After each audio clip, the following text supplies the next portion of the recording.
The complete history of Greenland, the world's coldest mystery. Greenland, the world's largest island. When you look at it from above, from satellite imagery or from the window of a plane crossing the Arctic, it appears as a vast expanse of white and gray. Empty, silent, untouched.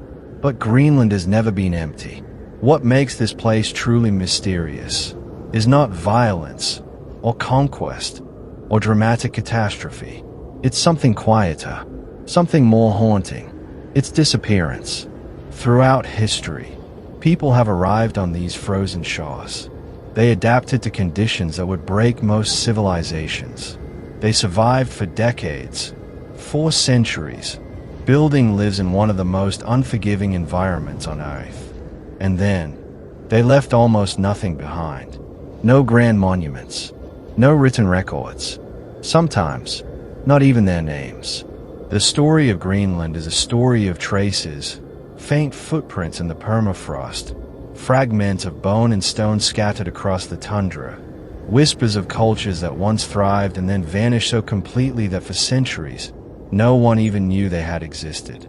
This is a history that begins long before any written word, long before Vikings, long before European explorers gave this place its paradoxical name. It begins in silence, with cultures that left no names for themselves. Act I, the first humans and the quiet cultures.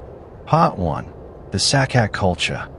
Around 2,500 years before the Common Era, roughly 400 to 500 years ago, small groups of people made an extraordinary journey.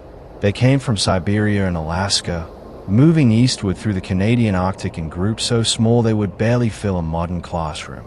Following the coastlines, following the seals, following ancient pathways known only through oral tradition and observation, they eventually reached Greenland. These people are known today as the Saqqaq culture, though they never called themselves that. The name comes from an archaeological site in Wasujuk Fjord, discovered in 1953 by Danish archaeologist Jørgen Meldgaard. It's a modern label for a people who left no written language, no recorded stories, and no descendants who remember them. The Saqqaq settled primarily along the southern and western coasts of Greenland.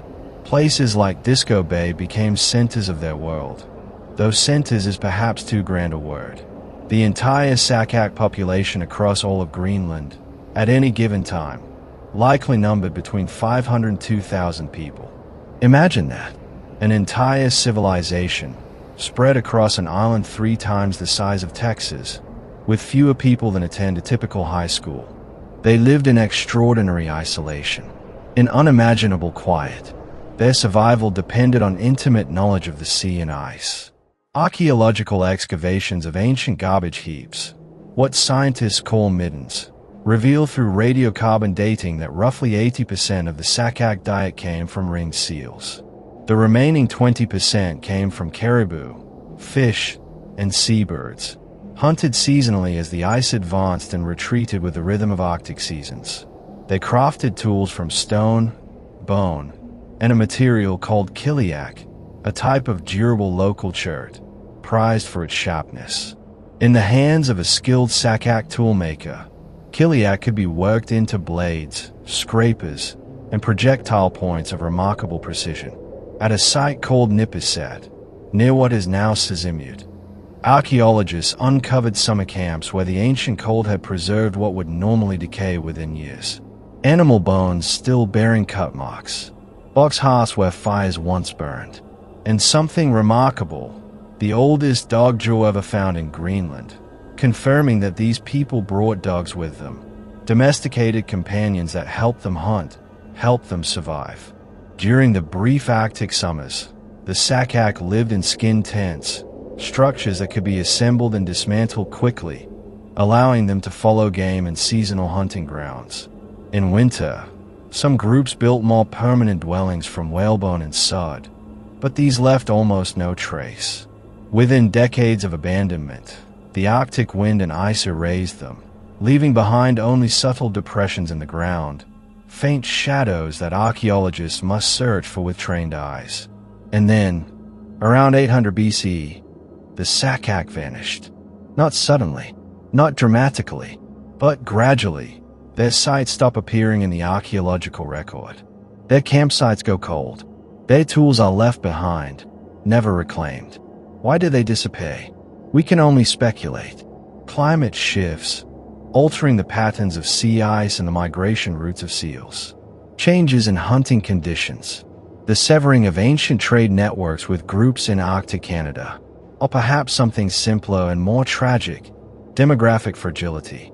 When your entire population across a massive island numbers only in the hundreds, a few bad seasons, a few harsh winters, a disease, any of these could tip the balance toward extinction. Modern science has given us one more piece of this puzzle. In the early 2000s, scientists extracted DNA from Saqqaq remains, from hair and tissue preserved for millennia in the permafrost.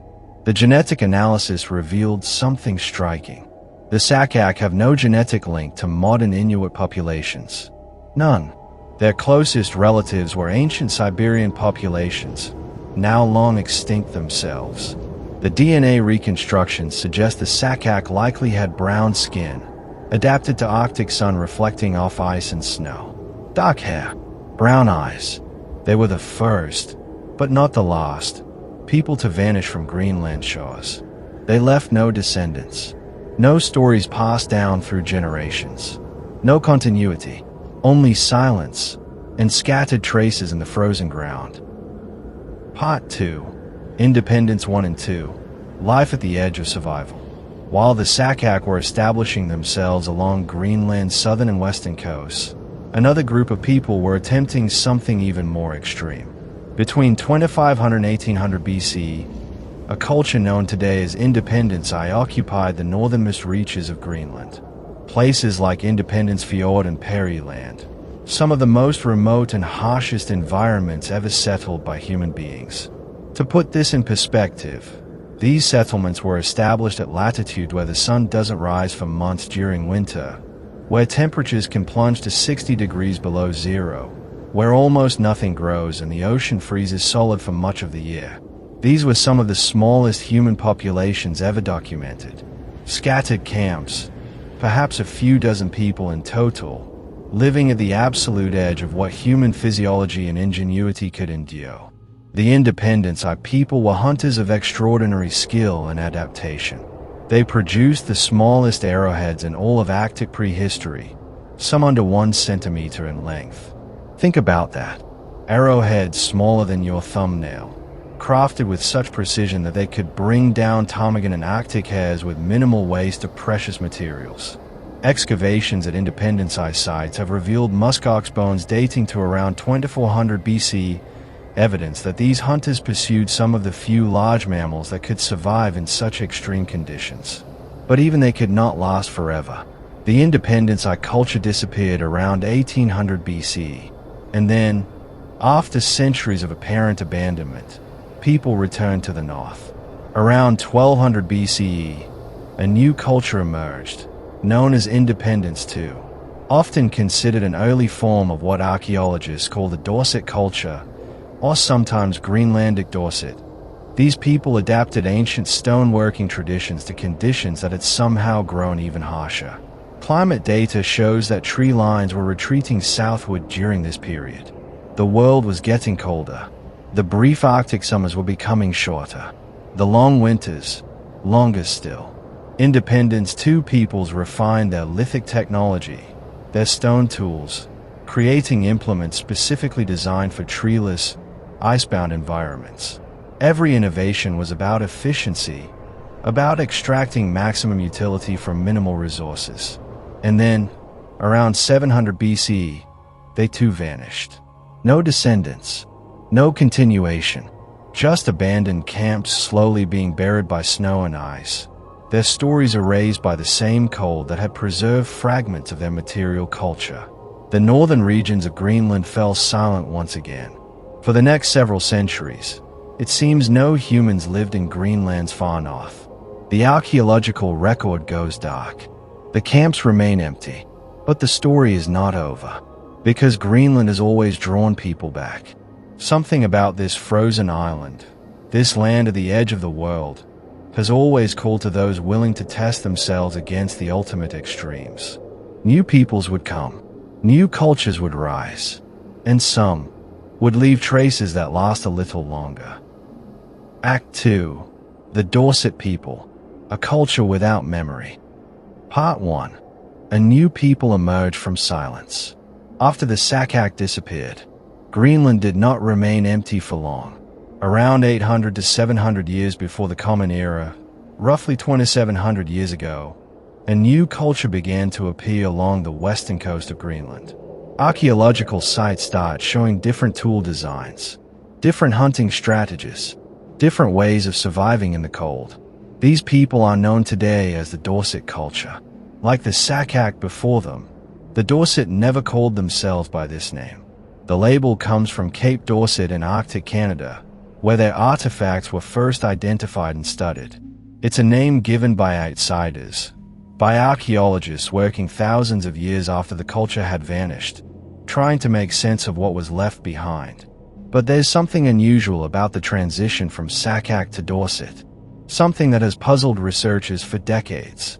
In some regions of Greenland, there appears to be a gap, a hiatus, a period of roughly 400 years where human habitation seems to have ceased entirely in certain areas. 4 centuries of abandonment, of silence. Why?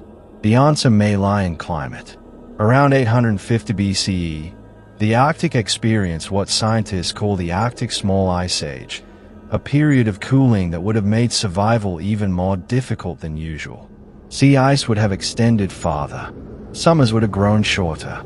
The seals that people depended on would have altered their migration patterns. 4 small, scattered populations already living at the edge of survival. Such changes could be catastrophic, not necessarily through dramatic starvation, but through a slow erosion of sustainability. A few bad hunting seasons, a few harsh winters. Gradually, communities would have been forced to migrate, or would simply have died out. And so there was silence, abandoned camps, empty coastlines, until the Dorset arrived. Or perhaps, and this is another theory, the Dorset were not newcomers at all, but descendants of the earlier Independence 2 people, adapted and transformed by centuries of isolation and environmental pressure. The archaeological evidence is ambiguous. The transition is unclear. What we know for certain is that by 700 BCE, a distinct culture had emerged, and they would survive in Greenland for nearly 2,000 years. Part 2. Masters of Ice and Darkness. The Dorset people were specialists, while the Saqqaq had been generalists, adapting broadly to coastal hunting. The Dorset refined their entire way of life around one specific environment, the sea ice. They were ice hunters, ice dwellers, people who understood the frozen ocean in ways that most modern humans cannot even imagine. Their primary prey was the ringed seal, hunted not on land or from boats, but at the edge of the ice itself. They would wait, sometimes for hours, in temperatures far below zero, watching breathing holes in the ice, listening for the subtle sounds of a seal surfacing to breathe in the darkness beneath. When the moment came, they would strike with harpoons, weapons crafted with extraordinary precision. Archaeological sites have yielded distinctive Dorset harpoon end blades, triangular, carefully balanced, designed to penetrate seal hide and blubber with maximum efficiency. These weren't crude weapons. They were the result of generations of refinement, of knowledge passed down from parent to child about angles, materials, and the behavior of prey. The Dorset also hunted whales, though how they accomplished this without boats capable of long ocean journeys remains something of a mystery. Most likely, they hunted smaller whales in shallow waters, or scavenged from beached whales, though some archaeological evidence suggests they may have hunted from ice edges when whales surfaced. What's particularly striking about the Dorset is what they didn't use. They had no bows and arrows. This technology, which would be brought to Greenland by later Thule Inuit, was apparently unknown to them or perhaps abandoned as unsuitable for their hunting methods. Instead, everything was done at close range. Everything required patience, stealth, intimate knowledge of animal behavior. They also left relatively few architectural remains. Like the Saqqaq, the Dorset appeared to have lived primarily in temporary structures, skin tents in summer, perhaps semi-subterranean houses reinforced with whalebone and sod in winter. But these structures were built to be functional, not permanent. When abandoned, they collapsed and eroded, leaving only subtle depressions in the ground. Yet the Dorset did create something intended to last. Inside their living spaces, they used distinctive triangular soapstone lamps, carved from local stone, designed to burn seal oil for heat and light. These lamps have been found at Dorset sites throughout Greenland and Arctic Canada. During the long Arctic night, when the sun doesn't rise for months, these small flames would have been the only light, the only warmth, the only barrier against absolute darkness. Imagine that existence. Months of darkness, temperatures that could kill an unprepared person in minutes, survival depending entirely on stored food, on seal oil, on the knowledge carried in your mind about where the seals would surface, where the ice was safe, how to read the weather and the movement of clouds and the texture of snow. The Dorset lived this way for nearly 2,000 years, generation after generation, century after century, in silence, in darkness, in cold, and yet they created beauty. Part 3. The Mystery of Dorset Art. The Dorset people left behind something that sets them apart from nearly every other Arctic culture. Art. Not just functional decorated objects, but carvings that seem to have had no practical purpose whatsoever. Small sculptures, amulets, figurines, objects that were carried, perhaps cherished, and eventually lost or deliberately buried at abandoned sites. These carvings are some of the most enigmatic artifacts in all of Arctic archaeology. They are made primarily from ivory, walrus ivory and narwhal ivory, materials that require hours of patient work to carve with stone tools. And what they depict is unsettling, mysterious, open to interpretation. Many show masked faces, not realistic human faces, but faces wearing what appear to be ceremonial masks. Some have hollow eyes. Some have mouths open as if crying out or singing. The expressions are difficult to read. They could be joyful, or anguished, or ecstatic, or terrified. Other carvings depict polar bears in extraordinary detail. The musculature, the proportions, the posture of a bear walking, or swimming, or rearing up. These are carvings made by people who had observed polar bears closely, perhaps dangerously closely. And then there are the hybrid figures, part human, part animal, bear people, seal people, figures with human bodies and animal heads, or animal bodies with human faces. Transformative figures, threshold figures. Modern anthropologists and archaeologists look at these objects and see what appears to be evidence of shamanistic practices. Shamanism, the belief in spiritual practitioners who can mediate between the human and animal worlds, who can transform, who can journey into spiritual realms to hunt the souls of animals or heal the sick or divine the future. But this is interpretation, informed speculation. We don't know what these figures meant to the Dorset people themselves. Were they amulets, protective charms carried by hunters? Were they ritual objects used by shamans in ceremonies we can only imagine? Were they toys, teaching tools for children? Were they representations of stories, myths and legends that were told around seal oil lamps during the long darkness, stories that are now completely lost? We don't know, because the Dorset left no written language, and they left no descendants who remember their stories. This is what makes Dorset art so haunting. These objects clearly meant something. They were important enough that people spent hours carving them. They were valued enough that they were kept, carried, perhaps passed down. But what they meant, what narratives they represented, what spiritual world they reflected, all of that is silent now. The carvings remain, but their meaning has vanished as completely as the people who made them. What we're left with is a contrast. On one hand, the Dorset produced highly practical, efficient tools for survival in one of Earth's harshest environments. On the other hand, They created symbolic art suggesting complex spiritual beliefs, internal worlds of meaning and ritual. They were not simply surviving. They were living. They had culture. They had beliefs. They had something beyond mere subsistence. And then, they disappeared. Part 4. The Vanishing. The Dorset culture persisted in Greenland for nearly 2,000 years. Early Dorset phases lasted until about 200 CE, 2,000 years ago. Later phases, particularly in northern and northwestern Greenland, extended to around 1100 to 1300 CE, barely 700 years ago. This means that Dorset was still in Greenland when the Norse arrived around 1000 CE. They may have even encountered each other, though if they did, no record of it survives. And then, sometime around 1500 CE, the Dorset vanished.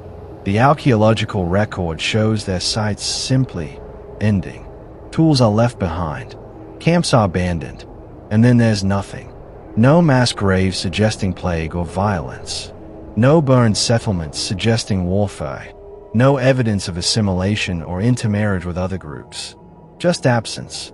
Around the same time the Dorset were disappearing, a new culture was expanding rapidly across the Arctic. The Thule people, ancestors of modern Inuit.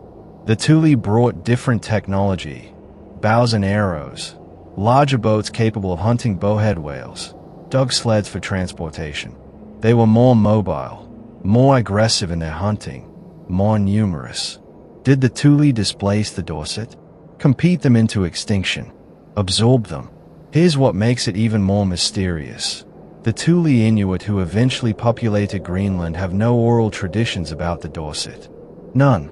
No stories about the people who were there before. No legends about ancient enemies or lost predecessors. No memory at all.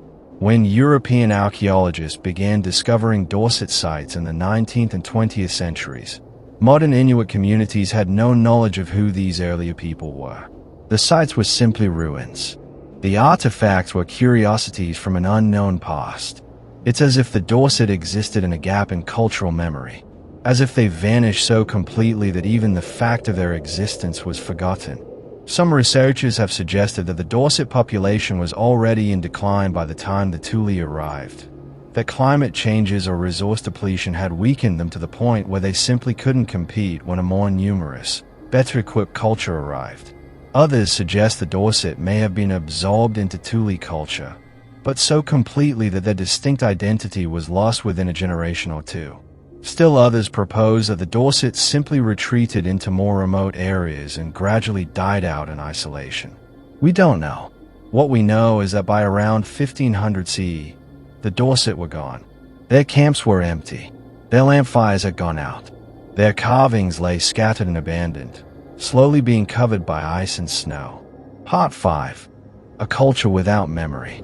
The Dorset people lived in Greenland for nearly 2,000 years. 2,000 years. That's longer than Christianity has existed. Longer than the Roman Empire lasted. Longer than any modern nation has existed. And yet, we know almost nothing about them. We don't know what they called themselves. We don't know what language they spoke. We don't know their songs, their stories, their names for the stars, their explanations for why the sun disappears in winter and returns in summer. We don't know how they organized their communities, how they chose leaders if they had any, how they resolved disputes, how they mourned their dead. We have their tools. We have their lamps. We have their enigmatic carvings. We can measure the isotopes in their bones and determine what they ate. We can date their campsites with radiocarbon analysis. We can map the distribution of their artifacts and track their slow spread across Greenland's coasts. But we cannot hear their voices. This is what makes the Dorset, and the Saqqaq before them, so different from later peoples in Greenland. When Norse settlers arrived, they brought writing. They recorded their stories in sagas. When the Thule Inuit came, they brought oral traditions that would be preserved and eventually written down. But the Dorset and the independence cultures and the Saqqaq, they remain what one might call quiet cultures. Not because they were silent. Surely they laughed and sang and told stories and argued and celebrated and mourned. but because all of that has been erased. Completely. The Arctic is a land that erases traces. Wood rots, when it exists at all. Skin and fabric decay. Organic materials vanish. Even stone tools, when scattered across vast landscapes and buried by snow, become nearly impossible to find. What survives are fragments, hints, shadows of lives lived in the cold and dark. The Dorset people adapted to one of Earth's harshest environments and thrived there for 2 millennia. They created art that suggests rich spiritual lives. They passed knowledge down through countless generations. And then they were gone, leaving only questions, only mysteries, only the small carved faces staring up from the permafrost, their meanings lost forever. Act 3. The Norse arrive and name the ice. Part 1. A redhead outlaw looks west. For nearly 1500 years after the Dorset first appeared, Greenland remained unknown to Europe. The Greeks and Romans never reached it. Early medieval scholars had no knowledge of it. On European maps, the Atlantic simply ended. Beyond Iceland, there was nothing. Only empty ocean and imagination. But in the late 10th century, around the year 982 CE, a man was exiled from Iceland. His name was Erik Thorvaldsson. History would remember him as Erik the Red, named for his red hair and beard, and perhaps for his violent temper. Erik had been outlawed from Iceland for 3 years for manslaughter. In Viking society, such outlawry was a death sentence if you remained. You were stripped of legal protection. Anyone could kill you without consequence. Your only option was to leave, to find somewhere beyond the reach of Icelandic law. But where could you go? Iceland itself had only been settled for about a century. It represented the western edge of the known Norse world. Beyond it, there were only stories. Vague reports from sailors blown off course. Rumors of land glimpsed through fog. Nothing certain. Erik the Red decided to sail west into the unknown. He equipped a ship, gathered a small crew willing to risk their lives on his gamble, and sailed into the empty North Atlantic, following whatever rumors or instincts he possessed. And he found land. Not empty ocean, not death in the waves, but a massive island, larger than Iceland, stretching north and south as far as he could sail. An island of ice and rock and, surprisingly, small patches of green along the southern fjords where grass actually grew during the brief Arctic summer.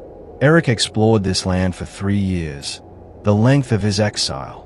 He sailed along its coasts, mapped its fjords, identified places where settlement might be possible, where livestock could graze during summer, where fish were abundant, where driftwood collected on beaches, providing precious timber in a nearly treeless landscape. And then, his exile complete, he returned to Iceland. He returned with a plan, and with a name for the land he'd found. He called it Greenland. Part 2. The greatest marketing campaign in history. Greenland. It's one of history's most successful pieces of propaganda, of marketing, of intentional deception. Because Greenland is not green. 80% of the island is covered by permanent ice sheet. Even the coastal areas where grass grows are harsh, cold, marginal lands where farming is extraordinarily difficult. But Erik the Red understood human psychology. He knew that if he returned to Iceland and said, "I found a massive frozen wasteland where survival will be nearly impossible," no one would join him. But if he called it Greenland, if he emphasized the grassy fjords and the possibilities, if he made it sound like opportunity rather than hardship, then perhaps he could convince people to take the risk. According to later Norse sagas, Erik openly acknowledged his strategy. The sagas report him saying that people would be more eager to go there if the land had an attractive name. It was deliberate, calculated, the first advertising campaign for colonization in recorded history. And remarkably, it worked. In the year 986 CE, Erik the Red returned to Greenland. This time he brought 25 ships filled with colonists, men and women, livestock, tools, everything needed to establish permanent settlement. The journey was brutal.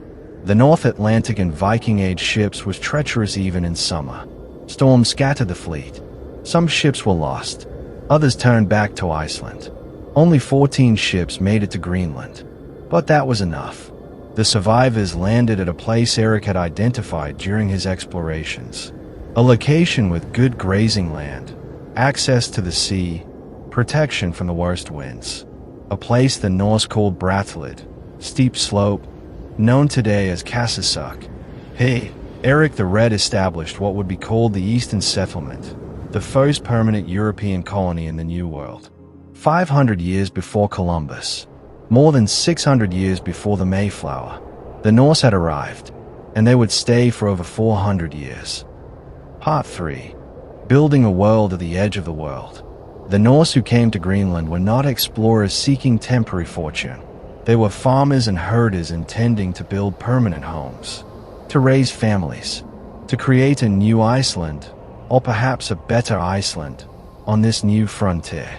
Over the following decades, more ships arrived, more families, more livestock. The settlements grew. Eventually, the Norse would establish over 620 farmsteads across Greenland. 620 farms, each requiring cleared land, enclosed pastures, buildings for humans and animals, systems for storing food through the long winter. It was an extraordinary achievement of determination and labor. The farms were built in the Norse tradition, adapted for Greenland's harsh climate. Walls were constructed from turf, thick blocks of earth and grass roots stacked like bricks, providing insulation against the cold. Roofs were also turf, creating buildings that looked almost like natural hillsides. Inside these turf houses, life centered around long fires burning in central hearths. Families would sleep on raised platforms along the walls, wrapped in woolen furs. During the winter darkness, these enclosed spaces would have been smoky, dim, smelling of people and animals and burning peat. But they were warm. And in Greenland, warmth meant survival. The Norse also built churches. They brought Christianity with them. This was the late 10th and early 11th century, when Scandinavia was converting from the old Norse gods to the new Christian faith. At Brattahlid, Erik the Red's wife Thule built one of Greenland's first churches. Archaeological excavations have uncovered its foundations, a small building, barely large enough for a few dozen worshippers. But the Norse would eventually build much more ambitious structures. In Hvalsey, they constructed a proper stone church. Not turf, not wood, but stone, carried stone by stone, fitted and mortared, creating something permanent, something that would last. The Hvalsey church still stands today, roofless, empty, open to the sky, but its walls remain, towering and solid. It was Europe's northernmost stone cathedral in the medieval period, a statement of permanence and faith at the very edge of the known world. The last recorded event at Hvalsey Church was a wedding. In the year 1408 CE, a marriage was performed there and documented by a visiting cleric. This is the last certain historical record of Norse presence in Greenland. But we'll return to that mystery later. The Norse didn't settle only at Brattahlid.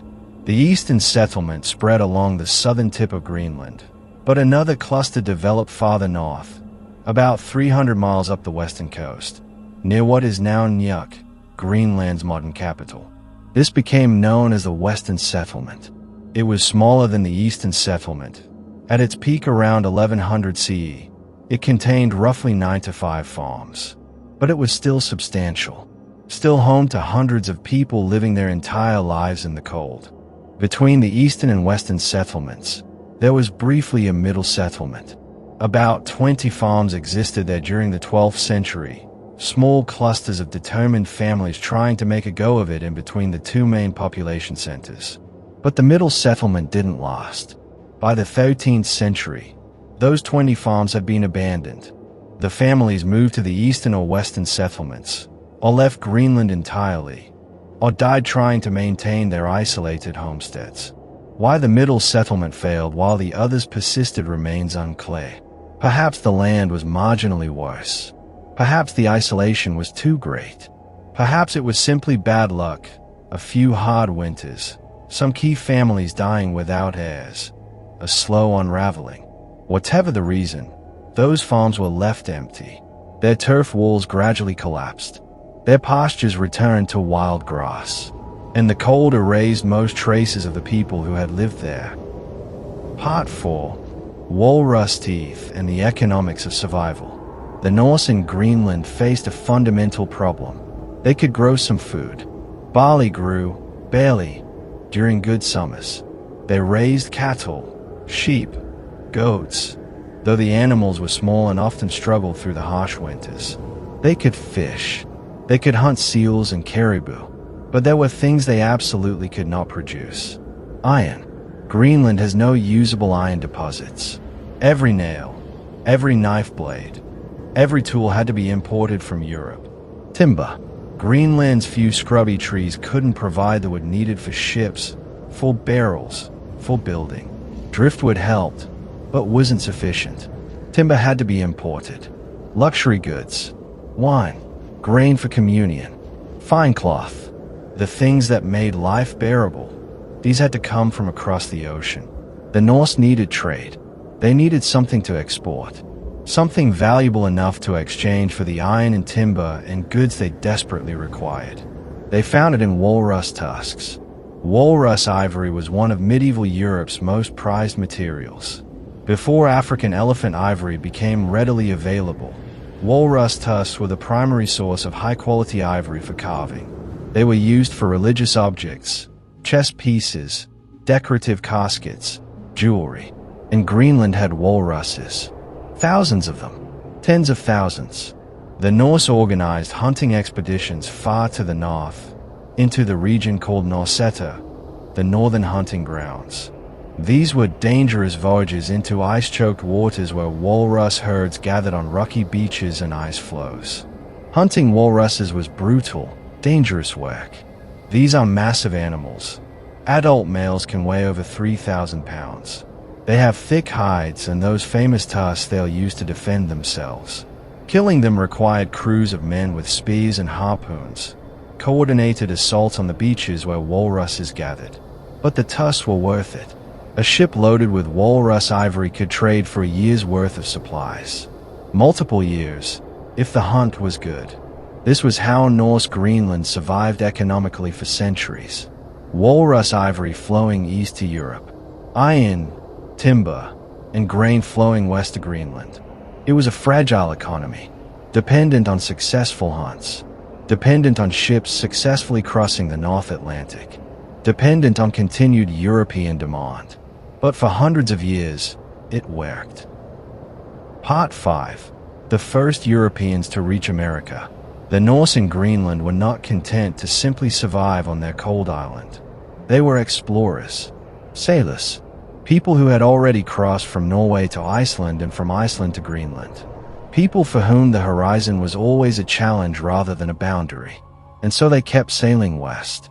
Around the year 1000 CE, a man named Leif Erikson, son of Erik the Red, organized an expedition to explore lands that had been glimpsed by earlier voyages blown off course. He sailed west from Greenland, past the coast, into open ocean, and then land. First, a land of flat stones and ice that he called Helluland. Flat stone land, most likely Baffin Island or northern Labrador. Then farther south, a land of forests. Thick forests, trees taller than anything in Greenland. He called it Markland, forest land, most likely southern Labrador or northern Newfoundland. And then farther still, to a place with wild grapes growing. A place mild enough that grass stayed green through winter. A place that seemed, compared to Greenland, almost paradise. He called it Vinland, Wineland or Vineland. Leif and his crew built shelters there, spent the winter, and then returned to Greenland with tales of this new land across the Western Ocean. In the year 1960, archaeologists excavated a Norse site at Lance Auxiliary Meadows in Newfoundland, Canada. They found turf-building foundations, Norse artifacts, evidence of iron working using local bog iron. This is almost certainly one of the sites Leif Erikson and later Norse explorers established. Physical proof that Vikings reached North America 500 years before Columbus. That they built structures. That they lived there. at least temporarily. But Vinland was not destined to become a permanent Norse colony. The sagas describe conflicts with indigenous peoples, called Skrælings in Old Norse, a term meaning roughly wretches or barbarians. These were likely ancestors of modern Inuit, or possibly earlier peoples. The sagas describe trading at first, then misunderstandings, then violence, arrows flying, Norse weapons against indigenous weapons, people dying on both sides. The Norse were vastly outnumbered. The sagas describe looking across the landscape and seeing what seemed like countless Skrælings approaching. The Norse had superior weapons in some ways, iron swords and axes, but they were a tiny force in a vast, populated land. After a few years, maybe a decade at most, the Norse abandoned Vinland. It was simply too dangerous, too far from support, too difficult to maintain when the local populations were hostile and numerous. They retreated to Greenland, to their cold, marginally livable island where at least they were established, where they weren't under constant threat of attack. And so the Norse presence in North America ended. For centuries, it would be forgotten in Europe, remembered only in Icelandic sagas that many dismissed as fiction. But there's one more disturbing piece of evidence. A report from 1341 CE describes 10 Norse men found dead in Markland, the forest land of Labrador. Their bodies discovered with Skrælings nearby. The circumstances unclear. Whether it was battle, murder, or something else, we don't know. But it suggests that even centuries after Vinland was abandoned, Norse Greenlanders were still making voyages to North America. Still hunting, still exploring, still, occasionally, dying there. These voyages to Markland may have been about timber, about gathering the wood that Greenland so desperately lacked, about taking risks because the alternative was running out of essential materials. But the 1341 report is ominous. It hints at violence, at Norse isolation, at supply lines becoming more dangerous, more tenuous, at a colony that was slowly becoming cut off from everything it needed to survive. Part 6. An improbable success. For a while, despite everything, despite the cold, the isolation, the constant struggle for resources, the Norse colony in Greenland succeeded for over 4 centuries. 400 years. That's longer than European colonization of the Americas has existed. Longer than the United States has existed. It's an extraordinary achievement. Generations of people were born in Greenland, lived their entire lives there, and died there, never seeing Norway or Iceland. For them, Greenland wasn't a colony or an outpost. It was home. Children grew up learning to tend sheep in the brief summer, to preserve food for the endless winter, to navigate by the stars, to read the ice, to understand when a storm was coming by the color of the sky and the behavior of birds. They learned the sagas, the old stories brought from Iceland and Norway, kept alive through oral recitation around the long fires. Stories of gods and heroes from a world they would never see. They worshipped in their turf churches and stone cathedrals. They baptized their children. They married. They were buried in Christian cemeteries overlooking the cold fjords. They paid tithes to the church. They acknowledged the Norwegian king as their sovereign. They maintained, as best they could, their connection to European Christendom and Norse identity. But they were also adapting, becoming something unique. Norse Greenlanders, not quite Icelandic, not quite Norwegian, but their own people shaped by their particular environment. They were making it work, until they weren't. But that's a story for the next chapter. For now, we pause at the peak, at 1100 to 1200 CE, when over 600 Norse farms dotted Greenland's coasts, when the churches were full, when ships still arrived regularly from Iceland and Norway, when Erik the Red's gamble, his lie about a green land, had somehow, improbably, created a lasting Norse presence at the edge of the world. Act 4. Norse collapse without a trace. Part 1. The world grows colder. For 2.5 centuries, the Norse colony in Greenland endured, prospered, even, by the standards of medieval Arctic survival.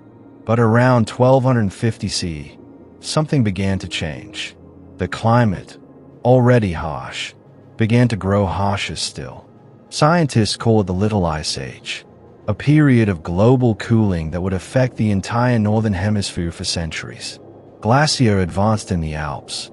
The Thames River and London froze solid during winters. Crop failures occurred across Europe. Famine spread. In Greenland, the effects were catastrophic. The growing season, already desperately short, grew shorter. The brief Arctic summer when grass turned green and livestock could graze outside, that precious window of warmth, began to shrink. Week by week, year by year, the summer became less reliable. The sea ice expanded. For generations, Norse Greenlanders had relied on relatively ice-free waters along the coast for fishing, for seal hunting, for the arrival of supply ships from Iceland and Norway. But now the ice began lingering longer into spring, forming earlier in autumn, sometimes not melting at all during summer. The fjords that had been navigable became choked with ice. The bays where walrus gathered became harder to reach. The sea lanes connecting Greenland to the rest of the Norse world, those vital arteries of trade and communication, began to freeze. Imagine being a Norse Greenlander during this period. Every year, the summer seems a little colder than you remember from childhood. Every year, the ice seems to press a little closer. The grass in the pastures grows a little less tall. The livestock struggle a little more to gain weight before the winter slaughter. And every year, you wait for the ships. The ships from Iceland. The ships that bring iron tools to replace the ones that have broken or worn out. The ships that bring timber. The ships that bring grain and wine and news from the rest of Christendom.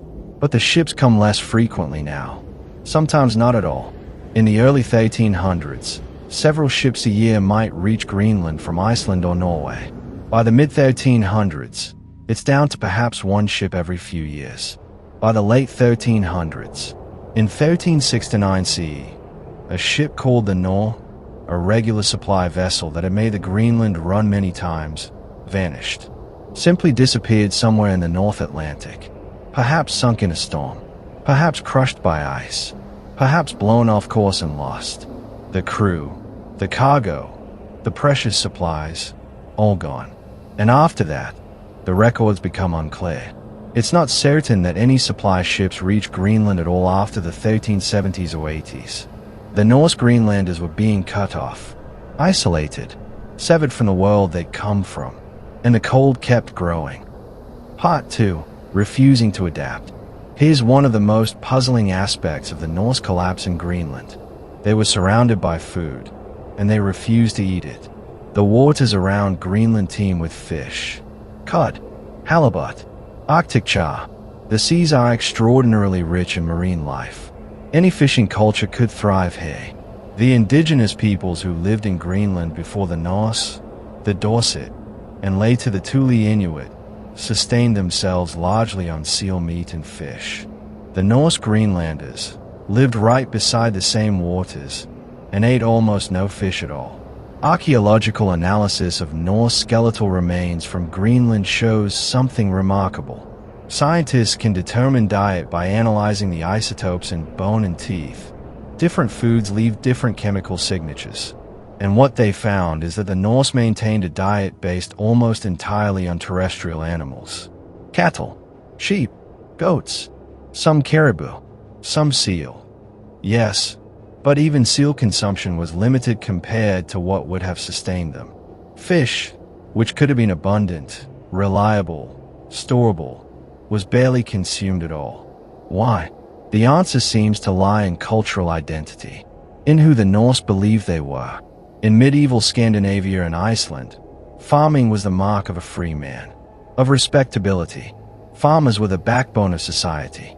Fishermen existed, but occupied a lower social status. Fishing was what you did if you couldn't maintain a farm. It was a fallback, a last resort.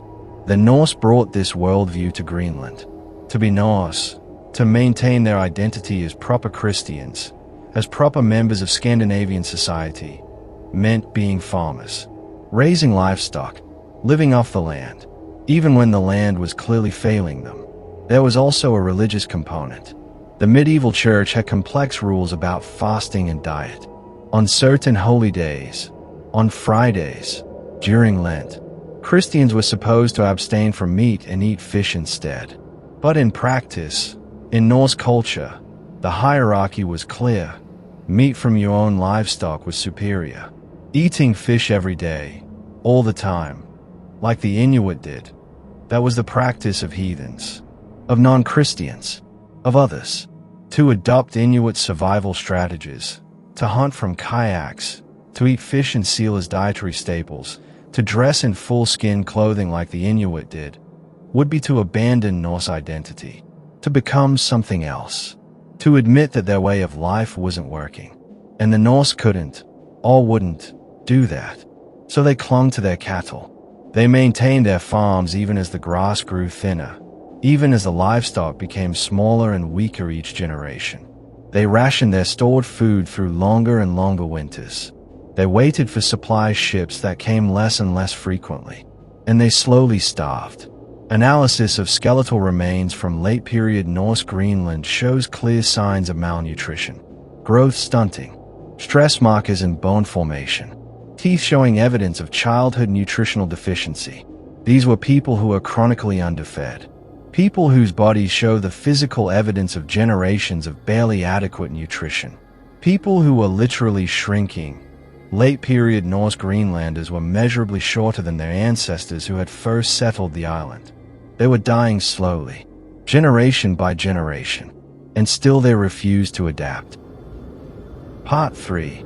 Wars between peoples. Around the same time the Norse were struggling in Greenland, new people were arriving. The Thule Inuit, ancestors of modern Greenlandic Inuit, began expanding into Greenland around 1200 CE. They came from the west, from Arctic Canada, bringing with them technologies perfectly adapted for Arctic survival. They traveled in kayaks and larger umiaks, skin boats that were light, fast, and perfectly suited for navigating ice-choked waters. They used double-headed harpoons for hunting seals from the ice edge. They wore tailored skin clothing that provided far better insulation than Norse wool. They built efficient snow houses and semi-subterranean winter dwellings. They knew how to hunt bowhead whales from boats, how to fish through the ice, how to track and kill polar bears, how to survive and even thrive in conditions that were defeating the Norse. For a time, the two peoples existed side by side, the Norse in their turf farmhouses, the Inuit in their scattered camps, both occupying the same island, hunting some of the same resources, aware of each other's presence. But they remained separate. Genetic studies of skeletal remains from both populations show something striking. There was essentially no intermarriage, no genetic mixing. The Norse and Inuit lived as completely separate peoples despite their proximity. Why? Part of the answer lies in church law. The medieval Catholic Church explicitly prohibited marriage between Christians and heathens. The Inuit were unbaptized, pagan. From a church perspective, they were not suitable marriage partners for Christians. A Norse person who married an Inuit would be committing a serious sin, would be excommunicated, would be cut off from Christian community and the hope of salvation. In a deeply religious society, this mattered. It created an absolute barrier. But there was also cultural pride, cultural rigidity, the sense that to adopt Inuit ways, to intermarry, to learn their language, to adopt their survival strategies, would be to cease being Norse, to become something lesser, to admit defeat. And so the walls remained. Two peoples, sharing an island, speaking different languages, practicing different ways of life, with almost no exchange of knowledge or genes between them. The Inuit thrived. Their population grew. They spread along Greenland's coasts, establishing camps and seasonal settlements, hunting and fishing with remarkable efficiency. The Norse declined. In some ways, the Norse isolation became a kind of trap. They were too few to maintain their complex society, too isolated to receive support from Europe, too proud or too culturally rigid to adapt indigenous technologies. and too bound by religious law to intermix with the people who knew how to survive in this environment. They were alone, in a land growing colder, with resources dwindling, with no help coming. Part 4. The land itself turns against them. The cooling climate wasn't the only environmental crisis facing Norse Greenland. The land itself, the thin soil they'd been farming for 3 centuries, was failing. Remember that Norse construction relied heavily on turf. Those thick walls made from blocks of earth and grass roots. Every farmhouse, every church, every animal shelter, all of it required cutting turf from the landscape. 3 centuries of turf cutting, 620 farms, each one requiring tons of turf for construction and periodic repairs. The math is staggering. Millions of cubic feet of turf removed from Greenland's fragile Arctic soils. And those soils were thin to begin with. In Arctic and subarctic environments, soil forms incredibly slowly. Organic matter decomposes slowly in the cold. There's little vegetation to create new soil. What exists is precious, and when it's removed, it doesn't come back quickly. The Norse were literally mining their own farmland for building materials. And then there was the livestock, cattle, sheep, and goats grazing the same limited areas for generations. In temperate climates, this can be sustainable, but in marginal Arctic environments, overgrazing is devastating. Plants don't recover quickly. Root systems are damaged. Soil erosion begins. Modern archaeological surveys of Norse farm sites in Greenland show clear evidence of severe soil degradation. Ancient field boundaries surrounded by eroded, depleted land.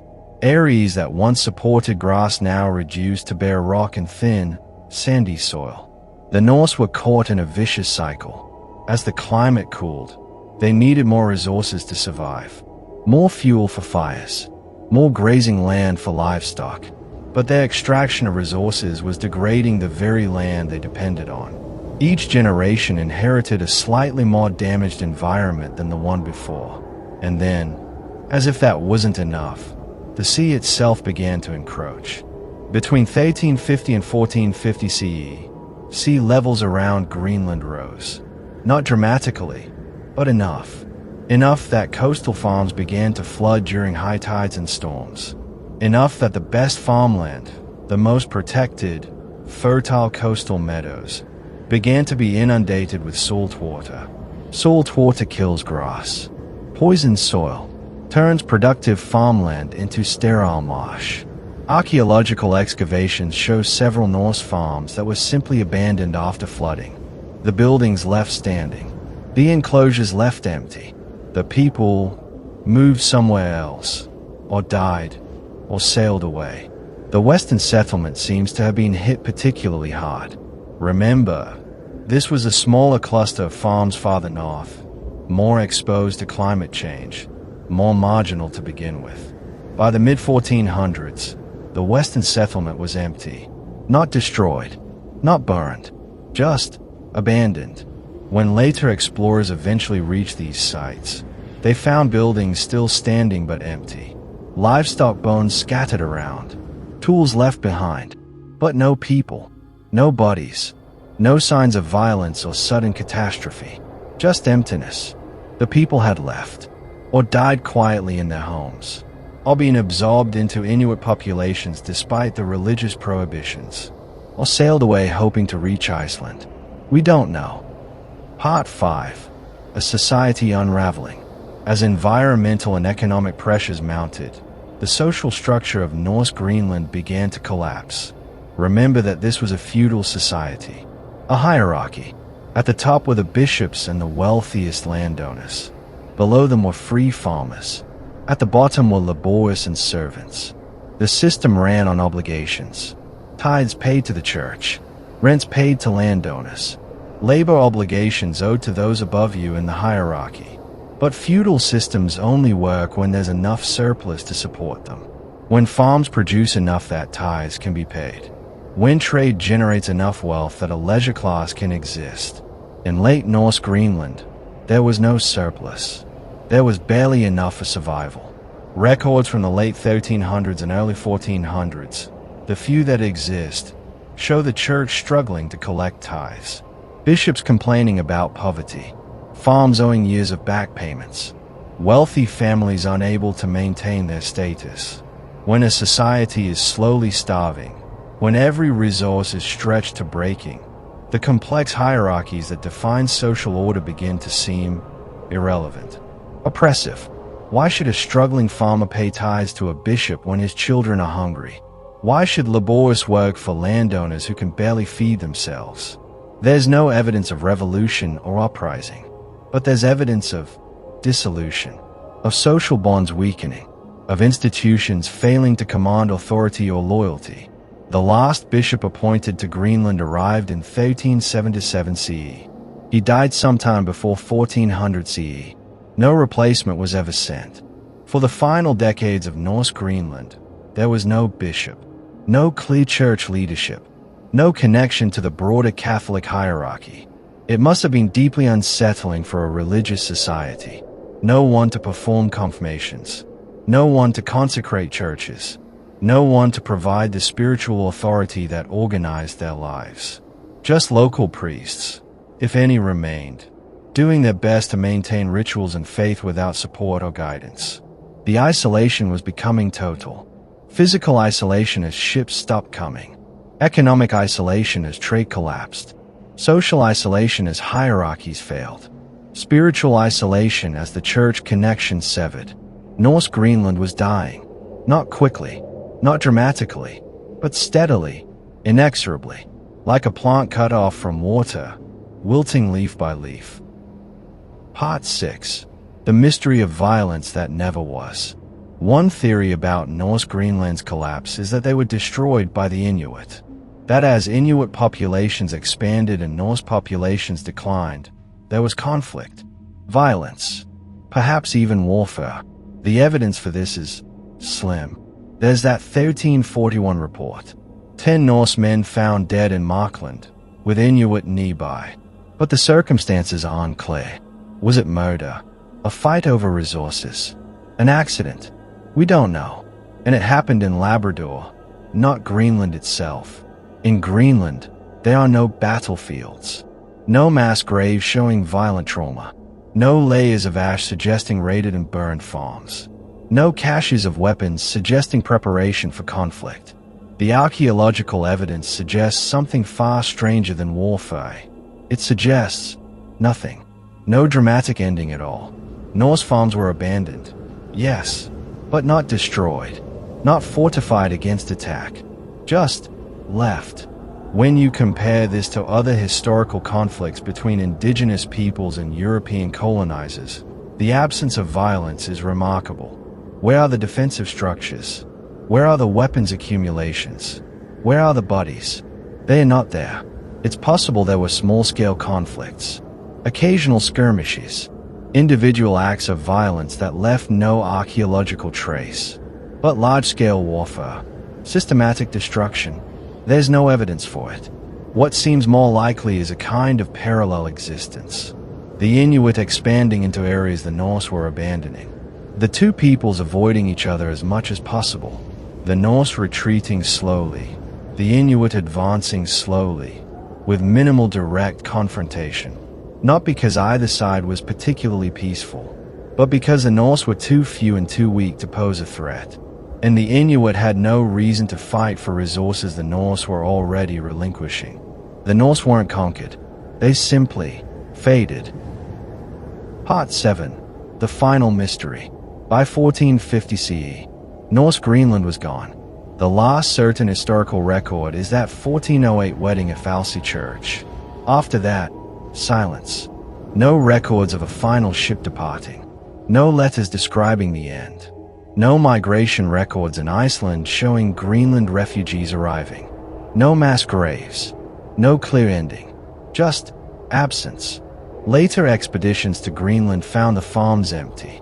Buildings collapsed or still standing but abandoned. In some cases, livestock bones suggesting animals have been left behind to starve or go feral. In other cases, nothing at all. Where did the people go? Some may have sailed to Iceland. Quietly, in small groups. never making it into official records. Some may have died in their homes during particularly harsh winters, their bodies later scattered by scavengers or buried by collapsing turf structures.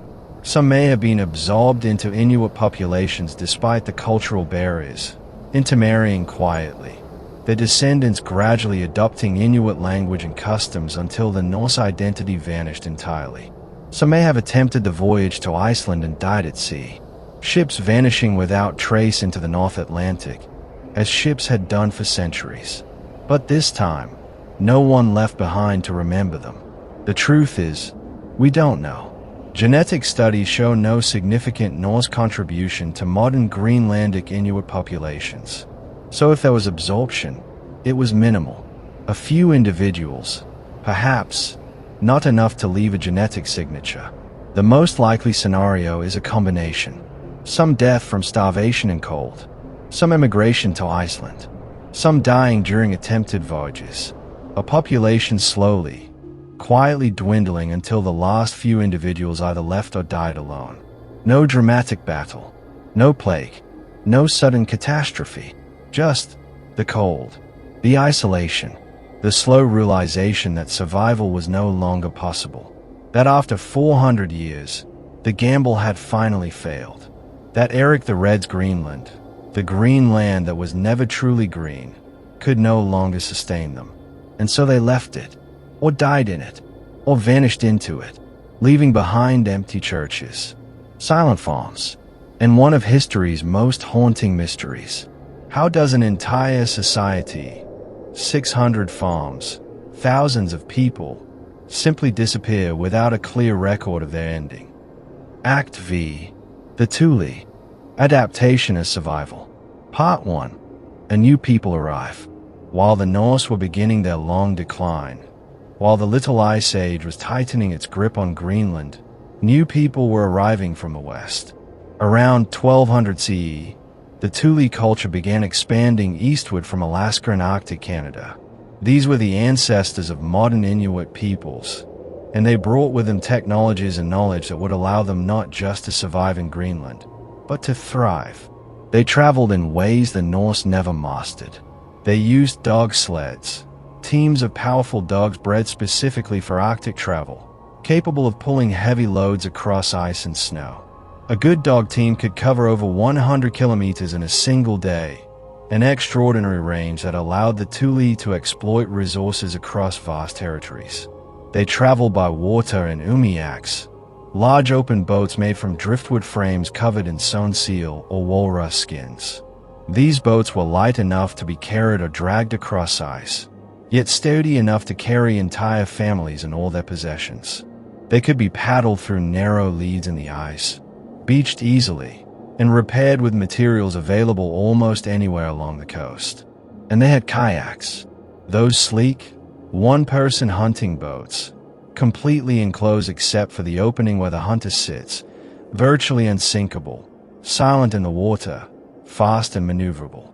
A skilled kayak hunter could approach seals on the ice edge without being detected, could pursue wounded prey through choppy waters, could navigate conditions that would swamp any European boat of the period. The Thule were not farmers. They were not trying to recreate a European way of life in an unsuitable environment. They were specialized Arctic hunters who had perfected their way of life over thousands of years across the far north. And when they reached Greenland, they simply continued doing what they had always done, what had always worked. Part 2. Masters of the Whale. The Thule brought with them a technology that would define their culture in Greenland. They knew how to hunt bowhead whales. Bowhead whales are massive creatures. Adults can reach 60 feet in length and weigh over 100 tons. They have blubber layers over a foot thick. They are among the largest animals on Earth. And they were, for the Thule, the ultimate food resource. A single successful bowhead hunt could feed an entire community for months. The meat could be stored. The blubber could be rendered for oil to fuel lamps through the dark winter. The baleen could be used for tools and construction. The bones could form the frames of houses. The skin could be eaten fresh or preserved.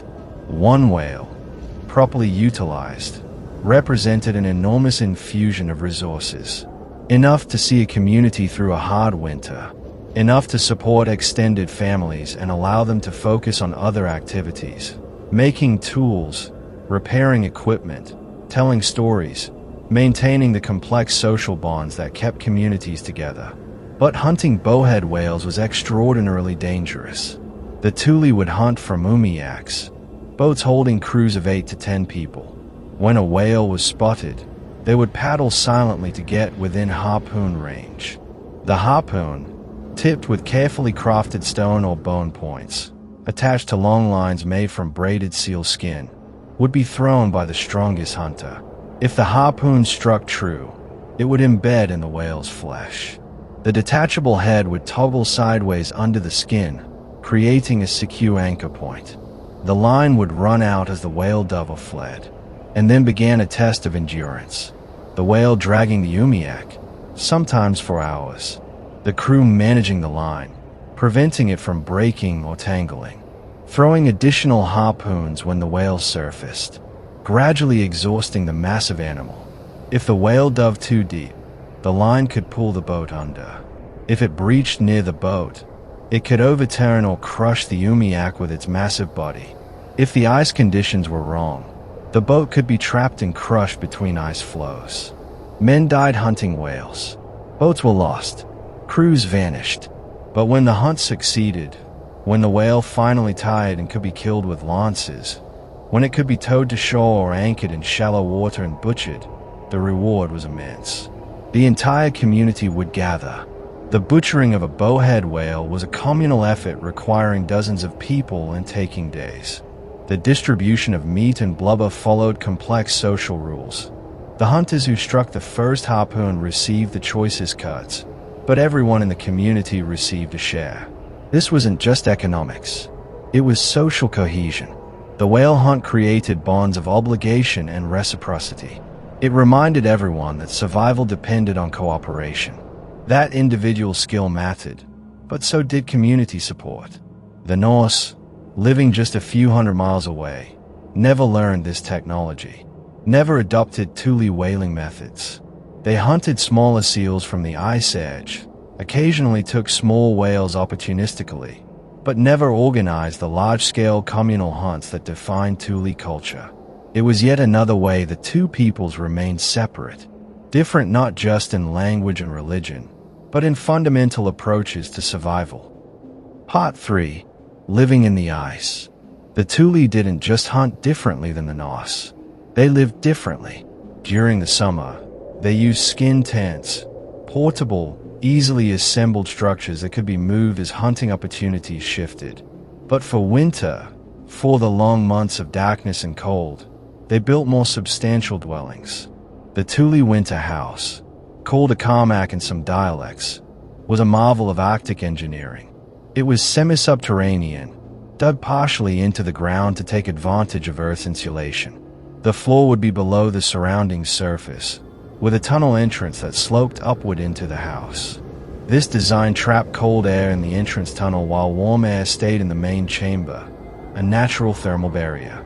The frame was made from whatever materials were available, driftwood where it could be found, but more often, whale bones and ribs, massive curved bones that could span the width of the house, creating arch ceilings. These bones were gathered from previous whale hunts or from ancient whale carcasses found on beaches. Over this frame, the Thule would pile stones, then turf, then more stones. Multiple layers creating thick, insulated walls. Inside, they would line the walls with skins for additional insulation and to prevent moisture. The result was a structure that could maintain livable temperatures even when it was 40 or 50 degrees below zero outside. A small blubber lamp, burning seal or whale oil, would provide heat and light. The thick walls would hold that heat. The entrance tunnel would keep wind from penetrating the living space. Multiple families might share a large karmak, each having their own sleeping platform along the walls. The center would be reserved for the lamp, for cooking, for communal activities during the endless winter night. And beneath the floor, in pits dug into the permafrost, they would store their food. Meat and blubber frozen solid, preserved by the natural refrigeration of the Arctic ground. A successful summer and fall hunt could be stored this way for months, providing security against the unpredictable seal hunting of winter. The Norse built turf houses too, but theirs were different in crucial ways. They were built above ground, requiring more material and providing less natural insulation. They were oriented around livestock needs as much as human needs. They followed European architectural traditions even when those traditions weren't optimal for Arctic conditions. The Thule houses were purely functional, designed over generations specifically for this environment. Nothing wasted, nothing decorative, just efficient, clever solutions to the problem of staying alive through Arctic winter. Part 4. The social technology of survival. Survival in the Arctic required more than just hunting skill and good shelter. It required social technologies, ways of organizing communities that prevented conflict, maintained cooperation, and ensured that knowledge was passed down through generations. The Thule had developed these social technologies over thousands of years. One crucial element was the role of women. In Thule culture, women's work was not secondary or less important than men's hunting. It was absolutely essential. Women sewed and maintained all skin clothing. Every seam had to be waterproof, sewn with sinew thread in a specific technique that prevented water penetration. A poorly sewn seam could mean death for a hunter who fell into freezing water. The difference between waterproof clothing and merely water-resistant clothing could be the difference between survival and hypothermia. Women also sewed and maintained the boats. The umiaks and kayaks that men used for hunting were covered in skins prepared and sewn by women. This required enormous skill. The skins had to be scraped to the right thickness, treated to remain flexible, sewn with absolute precision. A leak in a kayak or umiak could be fatal. Women tended the blubber lamps that provided heat and light. This sounds simple, but it required constant attention and skill. The lamp had to be trimmed just right. Too much wick and you wasted precious fuel. Too little and the lamp went out. The fuel had to be prepared correctly. The heat had to be managed to dry wet clothing without scorching it. Women prepared and preserved food. They taught children survival skills. They maintained the intricate kinship networks that determined who was obligated to share with whom. In many ways, women's knowledge was what held Thule communities together. Men might be the hunters, but women created and maintained the material conditions that made hunting possible. Another crucial social technology was communal feasting. After successful hunts, the Thule would gather in large houses or specially built communal spaces. Food would be shared, stories would be told, songs would be sung, drums would be played. These gatherings weren't just entertainment. They were how communities maintained cohesion during long periods of isolation. They were how news spread across vast territories. They were how disputes were resolved through public discussion.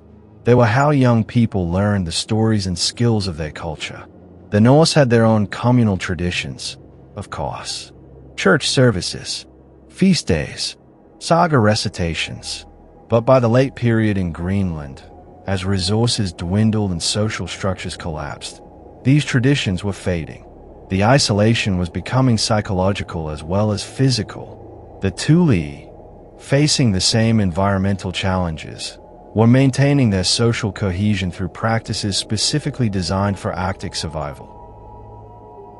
The silence between worlds. Let's create a knowledge bridge before the next definitive era arrives: colonialism.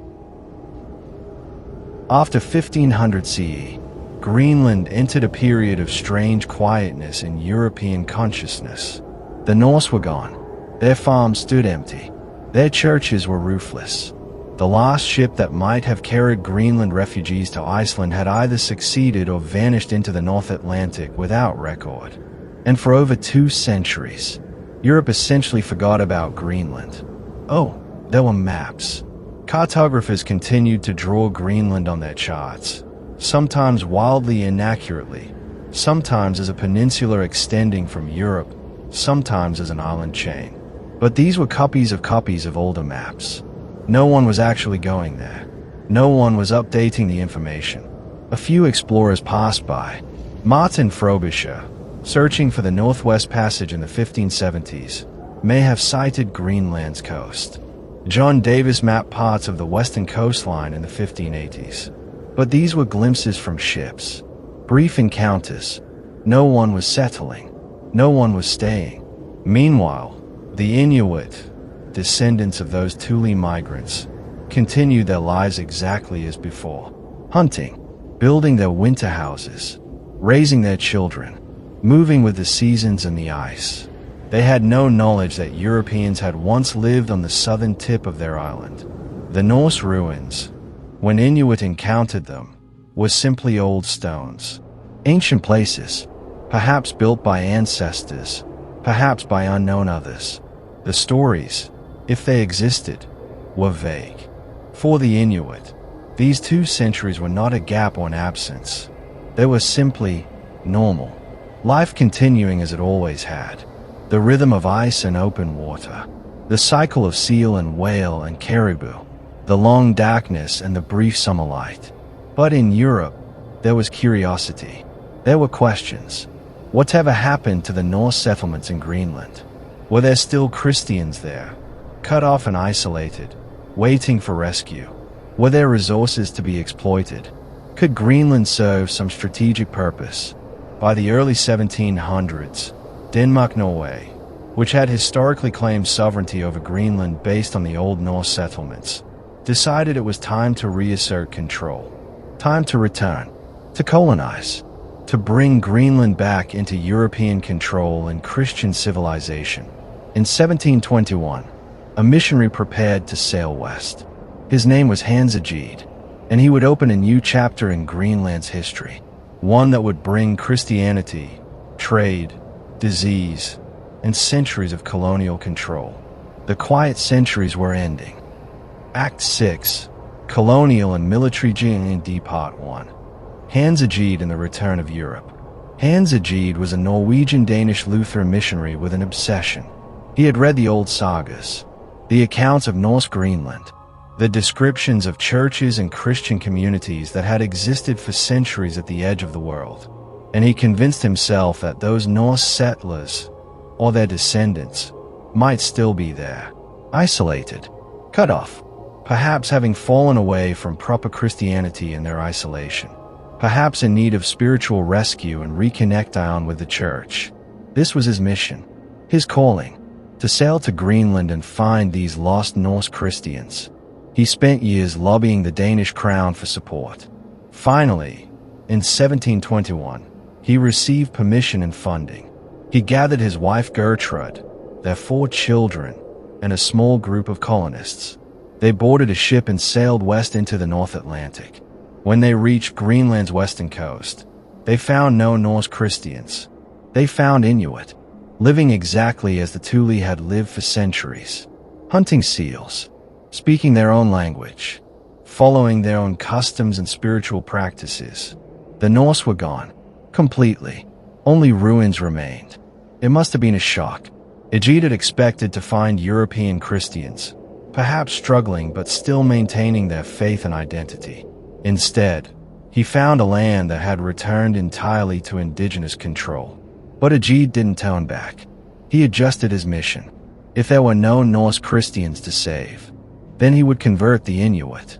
He established a settlement at a place the Inuit called Nyak. Egede renamed it Godthab, Good Hope in Danish. It would become the first permanent European colonial outpost in Greenland since the Norse had vanished. Egede began learning the Inuit language, translating Christian concepts, preaching, building a church, establishing trade relations. The Inuit response was mixed. Some were curious. Some saw potential advantages in trading with Europeans. Some converted to Christianity, though often blending Christian ideas with their traditional beliefs in ways that troubled Egede. Others wanted nothing to do with this strange missionary and his religion. They continued their traditional ways. They moved to other areas along the coast, away from the Danish settlement.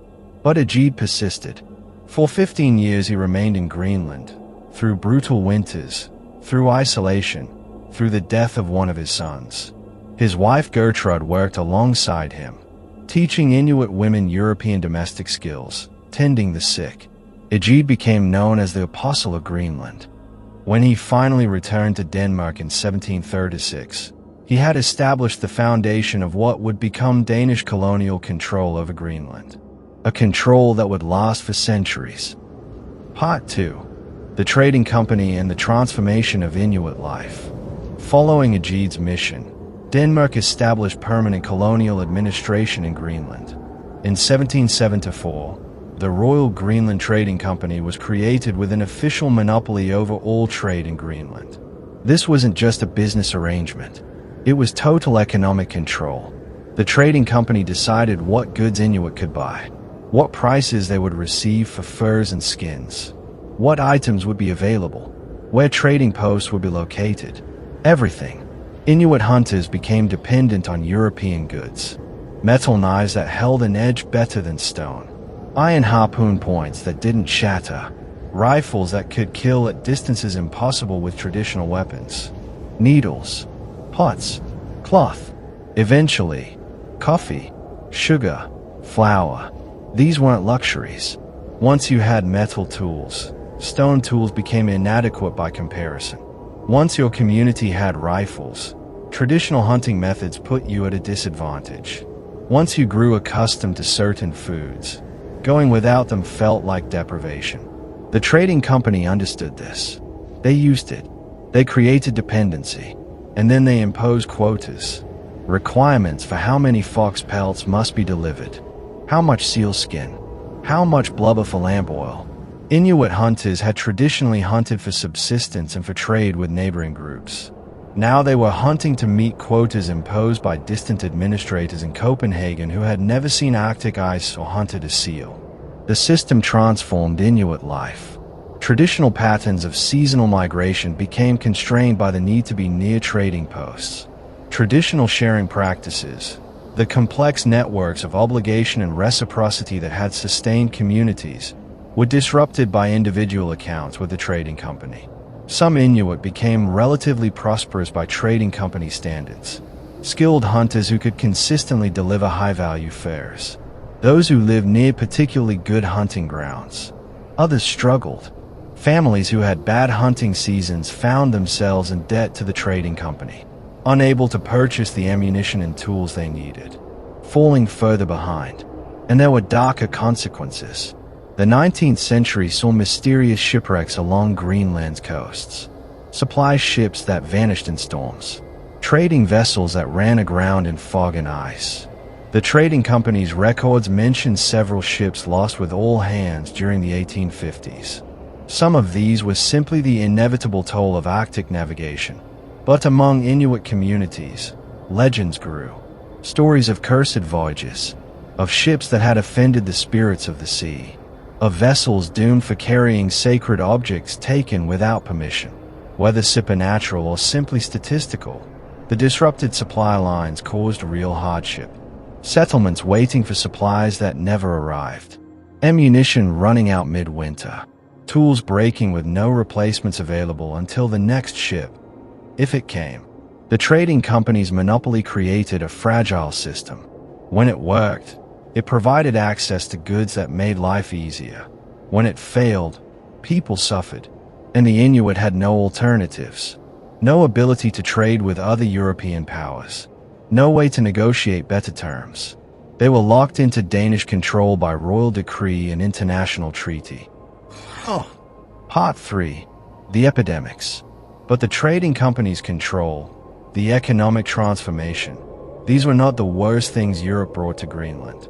The worst were invisible, carried in the lungs and blood of sailors and missionaries and traders. Diseases. The Inuit had been isolated from Eurasian disease pools for thousands of years. Since their ancestors crossed from Siberia into the Americas, they had developed no immunity to smallpox, measles, influenza, typhoid. Their immune systems had never encountered these pathogens. When Europeans arrived, even healthy Europeans who showed no symptoms, they brought death. The records are fragmentary. Many outbreaks went undocumented, but we know there were epidemics. multiple waves sweeping through Inuit communities in the 18th and 19th centuries. Smallpox seems to have been particularly devastating, a disease that killed perhaps 30% of those infected in European populations, could kill 70 or 80% in indigenous populations with no immunity. Villages that had thrived for generations were decimated in weeks. Hunters died, leaving families without providers. Elders died, taking irreplaceable knowledge with them. Children died before learning the skills they would need to survive. In some settlements, so many died that the survivors couldn't maintain traditional practices. There weren't enough hunters, weren't enough people who remembered certain songs or rituals, weren't enough skilled saws to make proper waterproof clothing. The social fabric that had sustained Inuit communities for centuries frayed, sometimes broke entirely. Danish colonial administrators recorded these outbreaks with a certain clinical detachment. Numbers and ledgers, reductions in trade volume, requests for additional supplies to affected settlements. But behind those numbers were entire communities in mourning, families destroyed, knowledge lost, trauma that would echo through generations. The epidemics accelerated the transformation of Inuit society. Survivors clustered around trading posts where Danish medical help, limited as it was, might be available. Traditional settlement patterns collapsed. Communities that had been separate for generations were forced together by sheer demographic necessity. And through it all, the trading company continued its operations. The quotas remained. The debts accumulated. The dependency deepened. This was colonialism in its most basic form. Not necessarily through intentional cruelty, though there was cruelty, but through the simple fact of contact, through diseases, through economic control, through the gradual erosion of independence and traditional ways of life. By the late 19th century, Greenlandic Inuit society had been transformed, not destroyed. The people survived, adapted, maintained their language and many traditions, but fundamentally altered by 2 centuries of colonial contact, and the 20th century would bring even more dramatic changes. Part 4. World War II and the Occupation. April 9, 1940. Nazi Germany invaded Denmark. Within hours, the Danish military was overwhelmed. Denmark surrendered. The small Scandinavian nation was now under German occupation. But what about Greenland? Greenland was Danish territory, but it was thousands of miles from Europe, across the North Atlantic. Virtually impossible for Nazi Germany to occupy or even effectively monitor. And strategically, Greenland suddenly became extremely important. The North Atlantic was a crucial supply route between America and Britain. Convoys carrying war materials, food, fuel, everything Britain needed to survive, had to cross those waters. And German U-boats were hunting them relentlessly. Weather was crucial to both sides. Knowing when storms were coming could mean the difference between a successful convoy and disaster. And weather systems in the North Atlantic, they typically develop in the west and move east. Greenland's weather determined what would hit the convoy routes days later. Both sides needed weather stations in Greenland. Desperately. The United States, still officially neutral but clearly leaning toward the Allies, made an agreement with the Danish ambassador in Washington, an ambassador whose government was under Nazi occupation and couldn't give orders. In April 1941, the U.S. military occupied Greenland. It was done with the cooperation of local Danish administrators who had been cut off from Copenhagen. Done to prevent Germany from establishing bases. Done to protect the convoy routes. And done in secret. Initially, the American public didn't know. Congress wasn't fully informed. It was a quiet occupation of a technically neutral territory by a technically neutral nation. The U.S. military began building bases. They were given code names. WWII West 1, WWII West 8, WWII East 2. Anonymous designations for installations scattered along Greenland's coasts. These weren't large facilities. Most were airstrips with support buildings, weather stations with small garrisons. But they were crucial. They allowed aircraft to hop across the North Atlantic. They provided early warning of weather systems. They served as rescue stations for downed pilots and shipwrecked sailors. And they brought something Greenland had rarely seen: large numbers of foreign military personnel. American soldiers and airmen found themselves stationed in one of the most remote, harsh environments imaginable. Most had never experienced anything like Greenland's cold. The isolation, the darkness of Arctic winter. For Inuit communities, the American presence was strange and disruptive. Suddenly there were bases with electricity, heated buildings, abundant food. There was employment for locals as guides and laborers. There were new trade goods. There was money entering the economy. But there was also cultural clash, language barriers, misunderstandings, the inevitable tensions that come when military forces occupy territory inhabited by civilian populations. Part 5. The Secret War on Ice. But the American bases weren't the only foreign military presence in Greenland during World War II. Germany also sent expeditions. Small teams. Scientists officially. But their mission was intelligence. They were establishing secret weather stations in remote areas of Greenland's east coast, hiding in the vastness, reporting weather data back to Germany by radio. This intelligence was valuable. Weather information from Greenland could help plan U-boat operations, could help predict conditions for naval and air operations, could give Germany the same advantage the Allies were gaining from their own Greenland bases.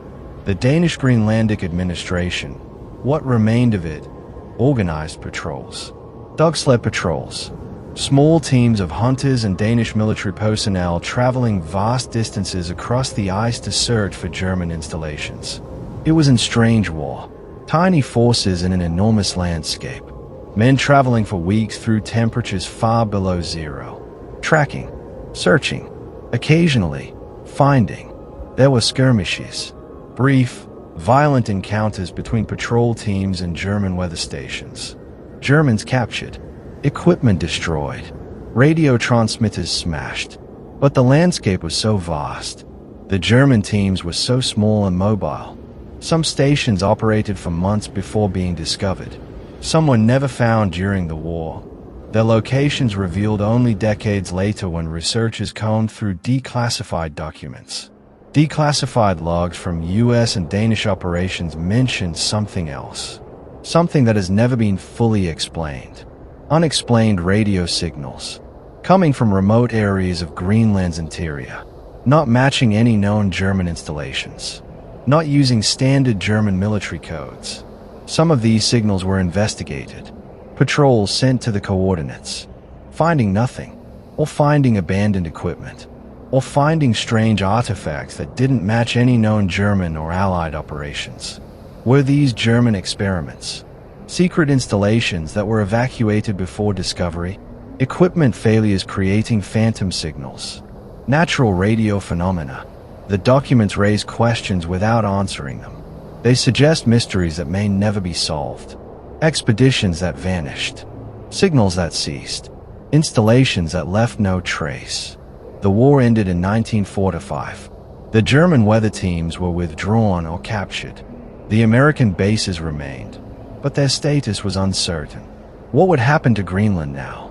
Would it return to simple Danish colonial control? Or had the war changed everything? Part 6. The Cold War comes to the ice. The war against Nazi Germany ended, but another conflict was beginning. The Cold War. The United States versus the Soviet Union. Capitalism versus communism.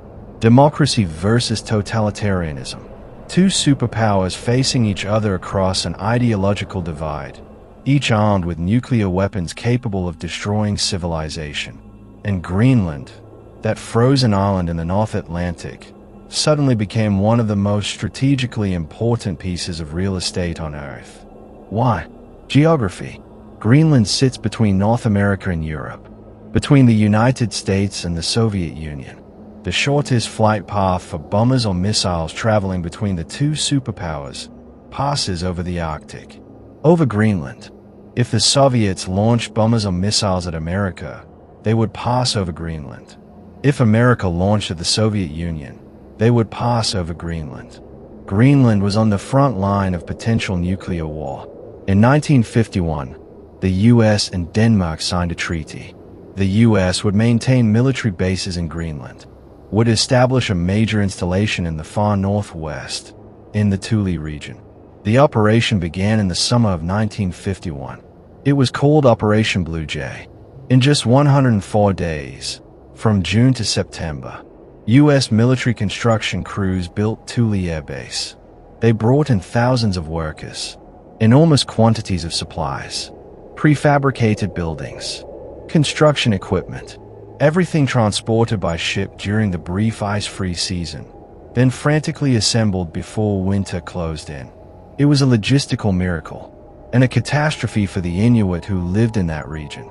The area where Thule Air Base was built was home to an Inuit community at a place called Dundas. These families had lived there for generations. It was their home, their hunting grounds, their territory. The U.S. military needed that exact location. The geography was perfect. The approach was clear. The strategic value was undeniable. And so, the Inuit of Dundas were relocated, forcibly, given 4 days' notice, told to take what they could carry, moved to a new settlement farther north. Their houses were demolished. Their hunting grounds became runways and radar installations. Their home became a military base. There was no consultation, no negotiation, no compensation that would make up for the loss. Just orders, enforced by the combined authority of the U.S. military and the Danish colonial administration. The people of Dundas would spend decades fighting for recognition, for compensation, for the right to return. Legal battles would continue into the 21st century.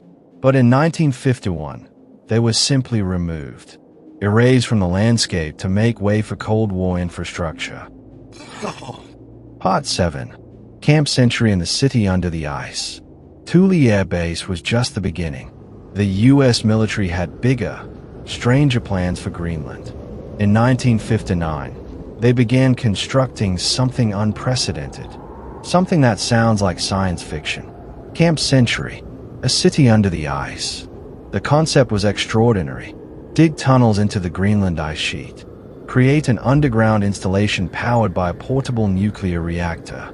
Build entire complexes of living quarters, laboratories, workshops, all buried under hundreds of feet of ice and snow. The official purpose was research, studying the ice sheet, testing construction techniques, exploring the possibilities of permanent habitation under ice. The real purpose was Project Iceworm. Iceworm was a plan to build a network of missile silos under the Greenland ice sheet. Mobile missile launchers that could move through ice tunnels. Weapons that could be hidden from Soviet reconnaissance. That could survive a first strike and retaliate. It was Cold War thinking at its most extreme. If nuclear war came, if Soviet missiles destroyed American silos in Montana and North Dakota, these weapons under Greenland's ice would survive. The crew would survive, and they would launch, ensuring mutual destruction. Camp Century was a proof of concept. Could you really build and maintain installations under the ice? Could nuclear reactors operate safely in these conditions? Could troops live there for extended periods? For a few years, it worked. Camp Century operated. The portable nuclear reactor, one of the first of its kind, provided power and heat. Soldiers lived in the ice tunnels. Scientists conducted research. Engineers tested systems. And then, they discovered a problem. The ice sheet moves, constantly, flowing like an incredibly slow river. The tunnels that were perfectly straight when dug began to compress, to deform. The ice pressure was greater than anticipated. Camp Century would eventually be crushed by the ice itself. The installation wasn't sustainable long-term. Project Iceworm was abandoned. The missile silo plan was scrapped. Camp Century was decommissioned in 1967. The portable nuclear reactor was removed. Most equipment was extracted, but not everything. Waste remained. Diesel fuel and tanks, chemical waste, low-level radioactive materials, PCBs, all left behind, buried in the ice, assumed to be entombed forever in the frozen depths. The assumption was that the ice would keep accumulating, that snow would bury camp century deeper and deeper, that it would remain frozen and isolated for thousands of years. But climate change is melting the ice sheet faster than anticipated, and scientists now warn that camp centuries waste, all those abandoned materials, could be exposed, could melt out, could contaminate the environment and the ocean. A Cold War legacy, buried under ice, becoming a 21st century environmental hazard. Part 8. The Thule Incident. January 21st, 1968. A US Air Force B-52 bomber was flying near Thule Air Base. This was routine. B-52s carrying nuclear weapons flew constant patrols during the Cold War. Airborne alert, ready to retaliate if the Soviets attacked. Always in the air, always ready. Something went wrong. A fire broke out in the navigator's compartment. The crew tried to control it. Couldn't. They prepared to abandon the aircraft. The B-52, now burning, out of control, crashed into the ice 7 miles from Thule Air Base. The conventional explosives and the nuclear weapons detonated on impact. The nuclear materials, plutonium and uranium, did not achieve critical mass. There was no nuclear explosion, but the plutonium was scattered, vaporized, spread across the ice by the explosion and fire. Immediately, a massive cleanup operation began. Project Crested Ice. Thousands of Danish and American workers collected contaminated ice and debris.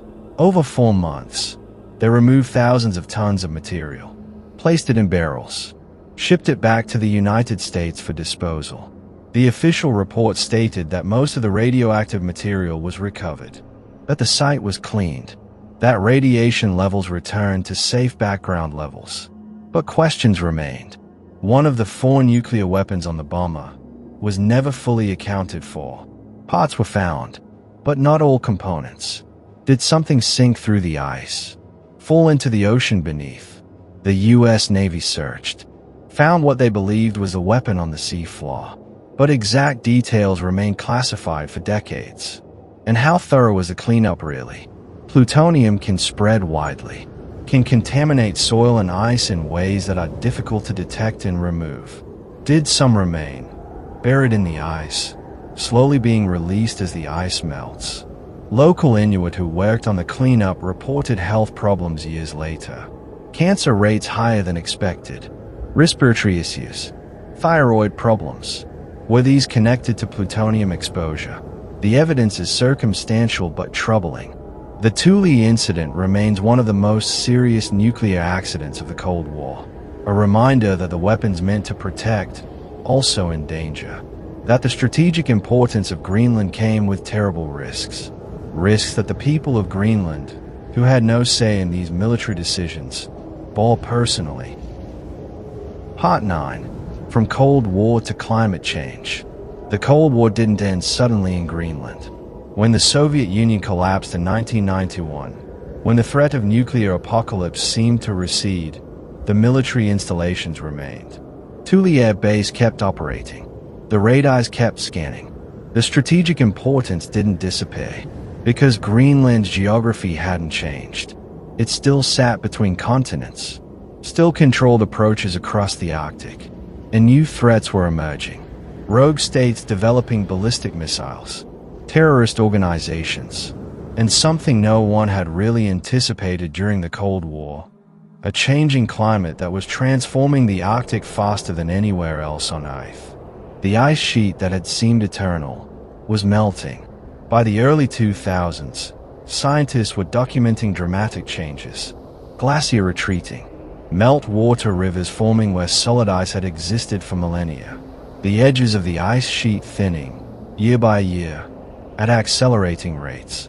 This was partly natural climate variation, but increasingly, it was human-caused warming, greenhouse gases, industrial emissions, the accumulated effect of 2 centuries of fossil fuel combustion. And Greenland, more than almost anywhere, was feeling the effects.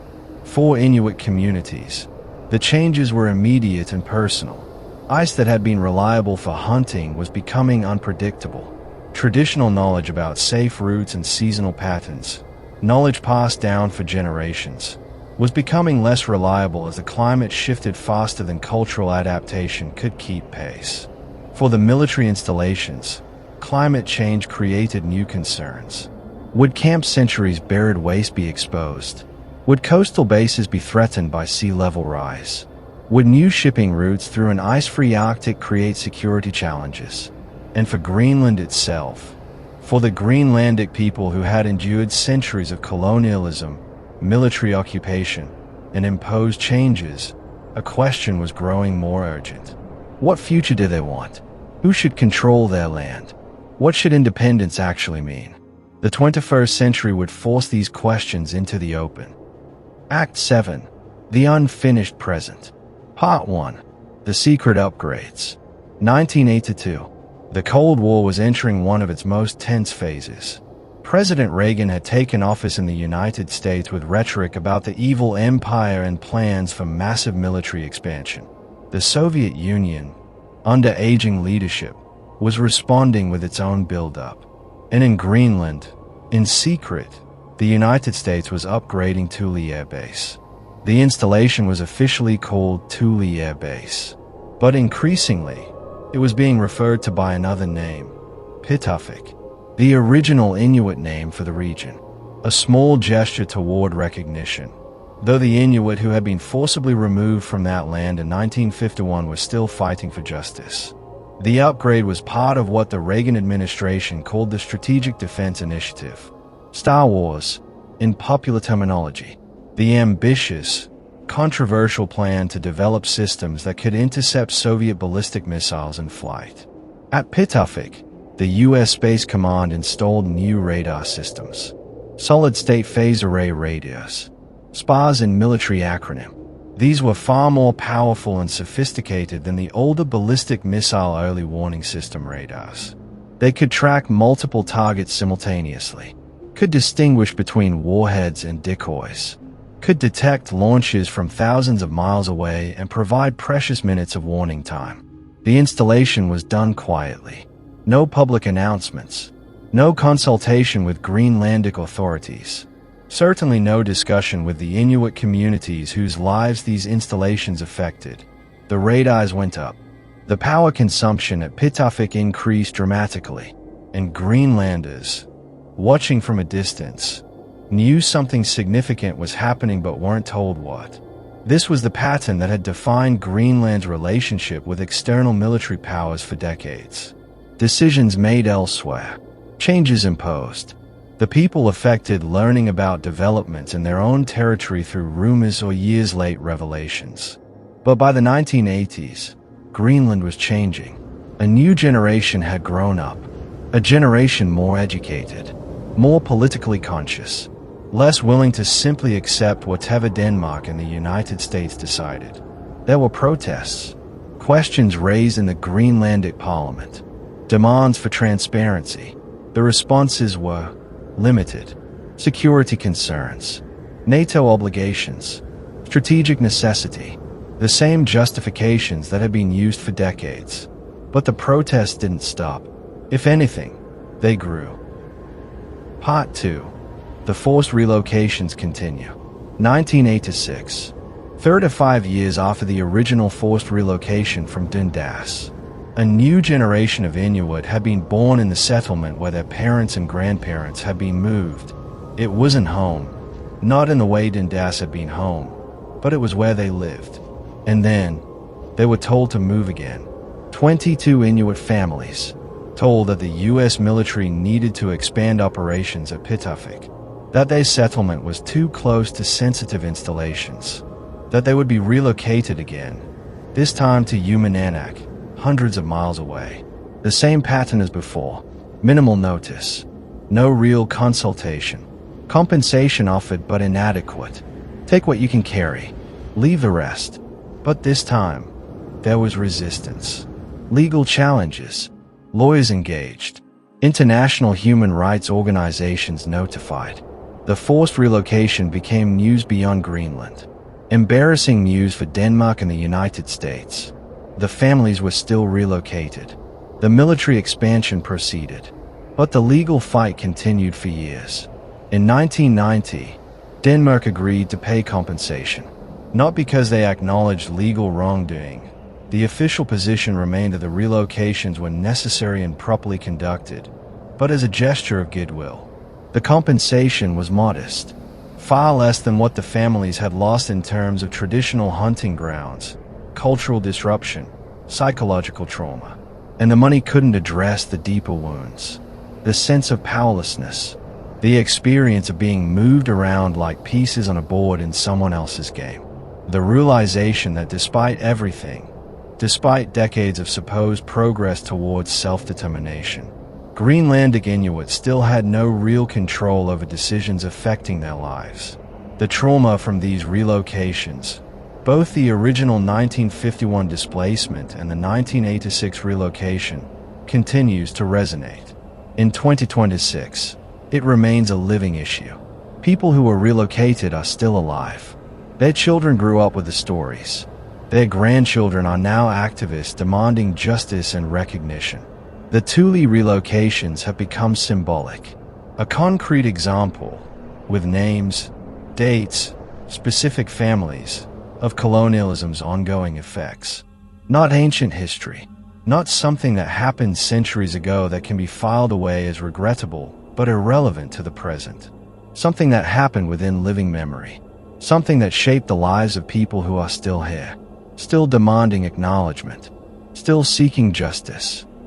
Part 3. Environmental Time Bombs. 1988. A KC-135 Stratotanker, a military refueling aircraft, crashed near Pituffik. The crew survived, but the aircraft was destroyed.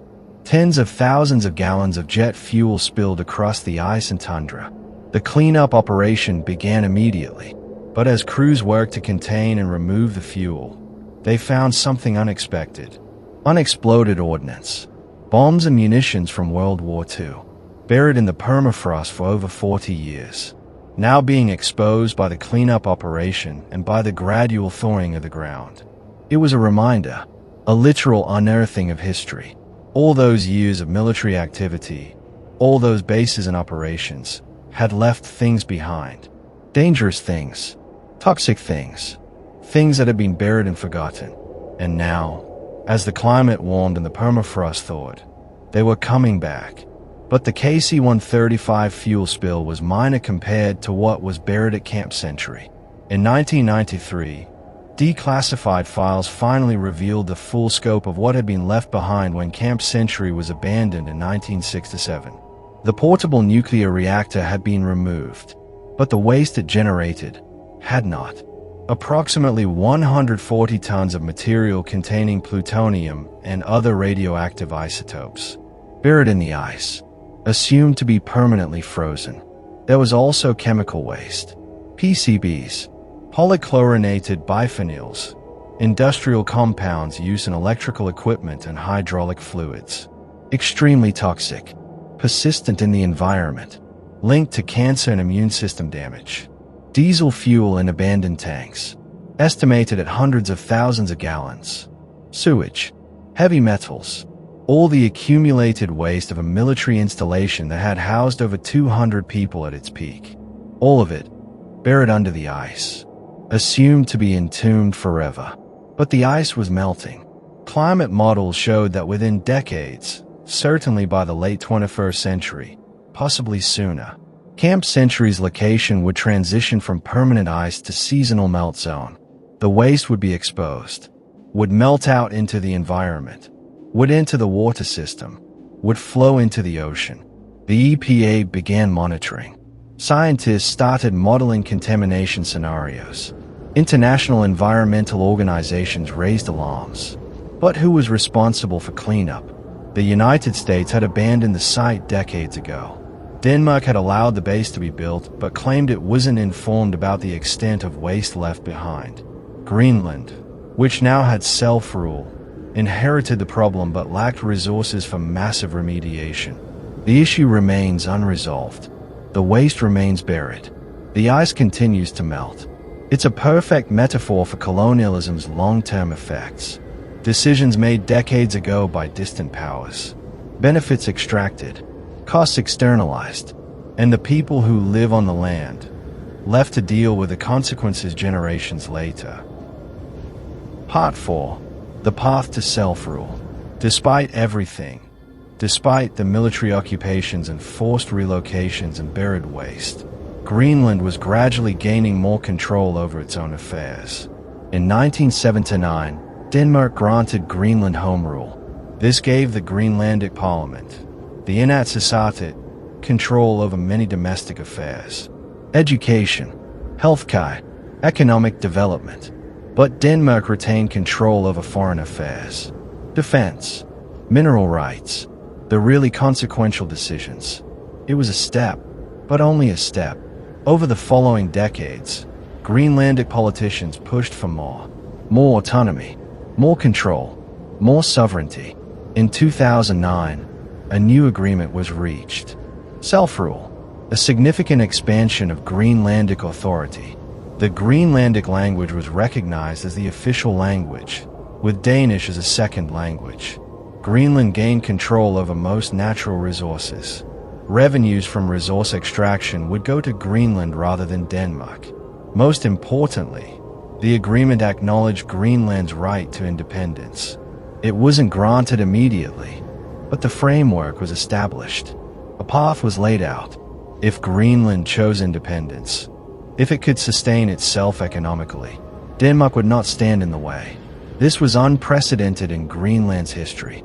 For the first time since the Norse arrived over 1,000 years ago, since Hans Egede established colonial rule 300 years ago, Greenlanders had a clear path to determining their own future. But questions remained. Big questions. Difficult questions. What would independence actually mean? How would a nation of 56,000 people, spread across the world's largest island, sustain itself economically? Denmark currently provides substantial subsidies, billions of kroner annually, funding for healthcare, infrastructure, education. Could Greenland replace that revenue? Resource extraction offered possibilities. Rare earth minerals, oil and gas, uranium. The melting ice was exposing deposits that had been inaccessible. Mining companies were expressing interest. But at what cost? Environmental damage, cultural disruption, economic dependence on extraction industries controlled by foreign corporations. Would independence through resource extraction really be independence, or just a different form of colonialism? And then there was the military question. Part 5. The American veto. Even with self-rule, Greenland doesn't control all of its own territory. The 1953 treaty between Denmark and the United States, the agreement that allowed construction of Thule Air Base, contains a clause that has become increasingly controversial. The United States retains veto power over the closure of Pituffik. Read that again. The United States, a foreign power, can prevent Greenland from closing a military base on Greenlandic territory. This isn't a temporary arrangement. It's not scheduled to expire. As long as the treaty remains in force, as long as the United States considers Pituffik strategically necessary, it stays open. And Pituffik remains very strategically important. In the 1990s, after the Cold War ended, the base was upgraded again. The ballistic missile early warning system received a Block 4 modernization. Radar power doubled. Detection capabilities expanded to monitor not just Russian missiles but potential threats from anywhere. Rogue states, accidental launches, non-state actors who might somehow acquire ballistic missile technology. The threat matrix had become more complex, and Pituffik's location made it irreplaceable for certain monitoring and defense functions. In the 2010s, a new system was installed, the space fence, not for missiles this time, but for orbital debris, satellites, space junk, anything in low Earth orbit that might threaten spacecraft or fall to Earth. Pituffik became part of a global network tracking thousands of objects in space. Essential infrastructure for an increasingly space-dependent world. But for Greenlanders, particularly those pushing for full independence, Pituffik represents everything problematic about their relationship with external powers. They can't close it, can't even really negotiate about it. The United States makes decisions about operations, upgrades, expansions. Denmark, theoretically Greenland's partner, defays to NATO obligations and American strategic interests. In 2019, this issue exploded into international consciousness in the strangest way possible. President Trump, according to multiple reports, expressed interest in the United States purchasing Greenland, simply buying it from Denmark, as if Greenland were a piece of property to be traded between nations. The idea was almost universally ridiculed. Greenland's prime minister responded curtly that Greenland was not for sale. Danish officials called it absurd. But beneath the absurdity was a revealing truth. The proposal, however unserious, reflected an American assumption that Greenland's status was negotiable between the United States and Denmark. That Greenlanders themselves were not the primary decision-makers about their own land. The purchase idea went nowhere, but it reinforced for many Greenlanders that true independence would require reckoning with American military presence and interests. Part 6. Modern Mysteries and Ongoing Questions. As Pituffik continued its operations through the 2010s and into the 2020s, new stories began to emerge. In 2023, leaked documents, allegedly from hacks of U.S. Space Command systems, contained references to unexplained aerial phenomena detected over Greenland, specifically over the old WWII base sites from World War II. The documents were difficult to verify. Intelligence agencies neither confirmed nor denied their authenticity. UFO researchers seized on them as evidence of ongoing monitoring of non-human activity. Skeptics dismissed them as fabrications or misidentifications of ordinary phenomena. But they echoed those old stories from World War II. The unexplained radio signals, the phantom contacts, the sense that something strange was happening in Greenland's vast empty spaces. Were these related? Was there any connection between wartime phenomena and modern detections? Or was it simply that Greenland's remoteness and military importance made it a focal point for classified activities that spawned rumors and speculation? No one outside classified channels knows for certain. What is certain is that Inuit communities near Pituffik continue to report anomalies.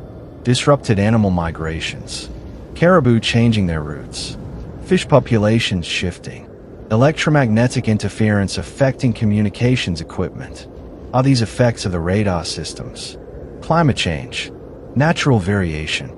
The US and Danish government conduct studies, release reports saying no health risks detected, no environmental damage confirmed. But locals remain skeptical. They know that for decades, they weren't told the truth about nuclear waste at Camp Century, weren't consulted about installations built in their territory, weren't warned about risks. In 2022, protests erupted in Nuuk after radiation spikes were detected near the 968 B-52 crash site. US-Danish audits followed. The conclusion: no health risks. The elevated readings were within normal variation, but ice core samples taken independently showed anomalies. Plutonium isotopes at levels that shouldn't be there if the cleanup had been complete. Official science says one thing. Independent researchers say another. Communities exposed to potential contamination trust their own observations over government assurances. Part 7. The Independence Question. As of 2026, Greenland stands at a crossroads. Self-rule has brought significant autonomy, but full independence remains elusive. The economic questions are daunting. The military complications are real. The path forward is unclear. Public opinion is divided. Younger Greenlanders, particularly those in Nuuk and other towns, tend to support independence. They see continued association with Denmark as colonial. They want full sovereignty. They are willing to accept economic hardship as the price of self-determination. Older Greenlanders, particularly in smaller settlements, are more cautious. They remember Danish subsidies keeping communities viable. They worry about economic collapse. They fear that independence might mean young people leaving for opportunities elsewhere, villages emptying, traditional ways of life becoming unsustainable. Greenland's future is being shaped by forces beyond its control. Market demands for rare earth minerals, NATO strategic requirements. But increasingly, Greenlanders are insisting on being more than passive subjects of these forces. They are demanding a voice, a role, the right to determine their own future even as that future is constrained by geography and history and the decisions of more powerful nations.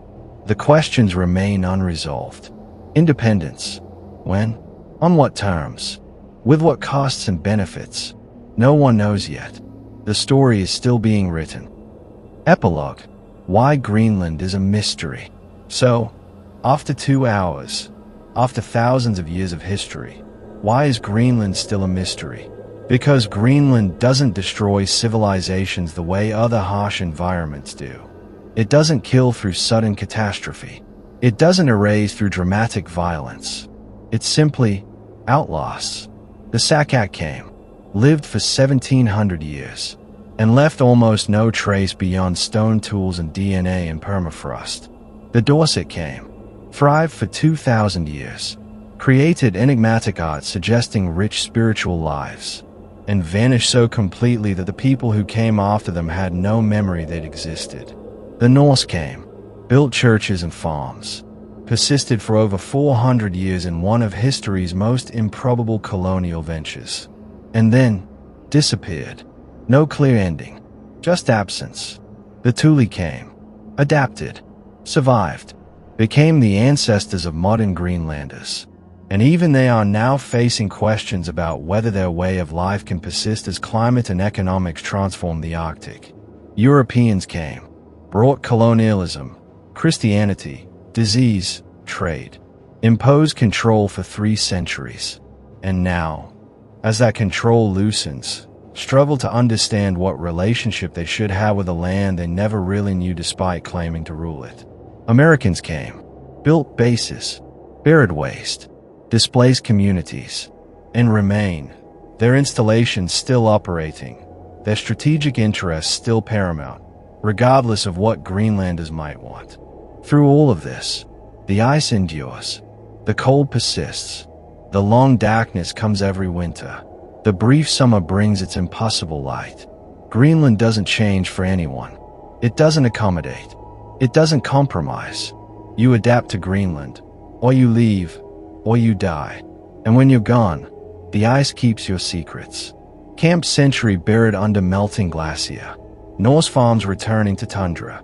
Dorset carvings scattered across abandoned sites. Saqqaq campsites visible only to archaeologists who know what to look for. The land erases traces. Slowly, quietly, but completely. That's why Greenland is a mystery. Not because it hides its history violently, but because it simply persists, unchanged, uncaring, waiting for everyone who comes to eventually leave. And when they do, when the bases are finally abandoned, when the last subsidies stop flowing, when climate change has run its course and humanity has moved on to other crises, Greenland will still be here. The ice, the rock, the cold, keeping its secrets, outlasting everything, as it always has, as it always will.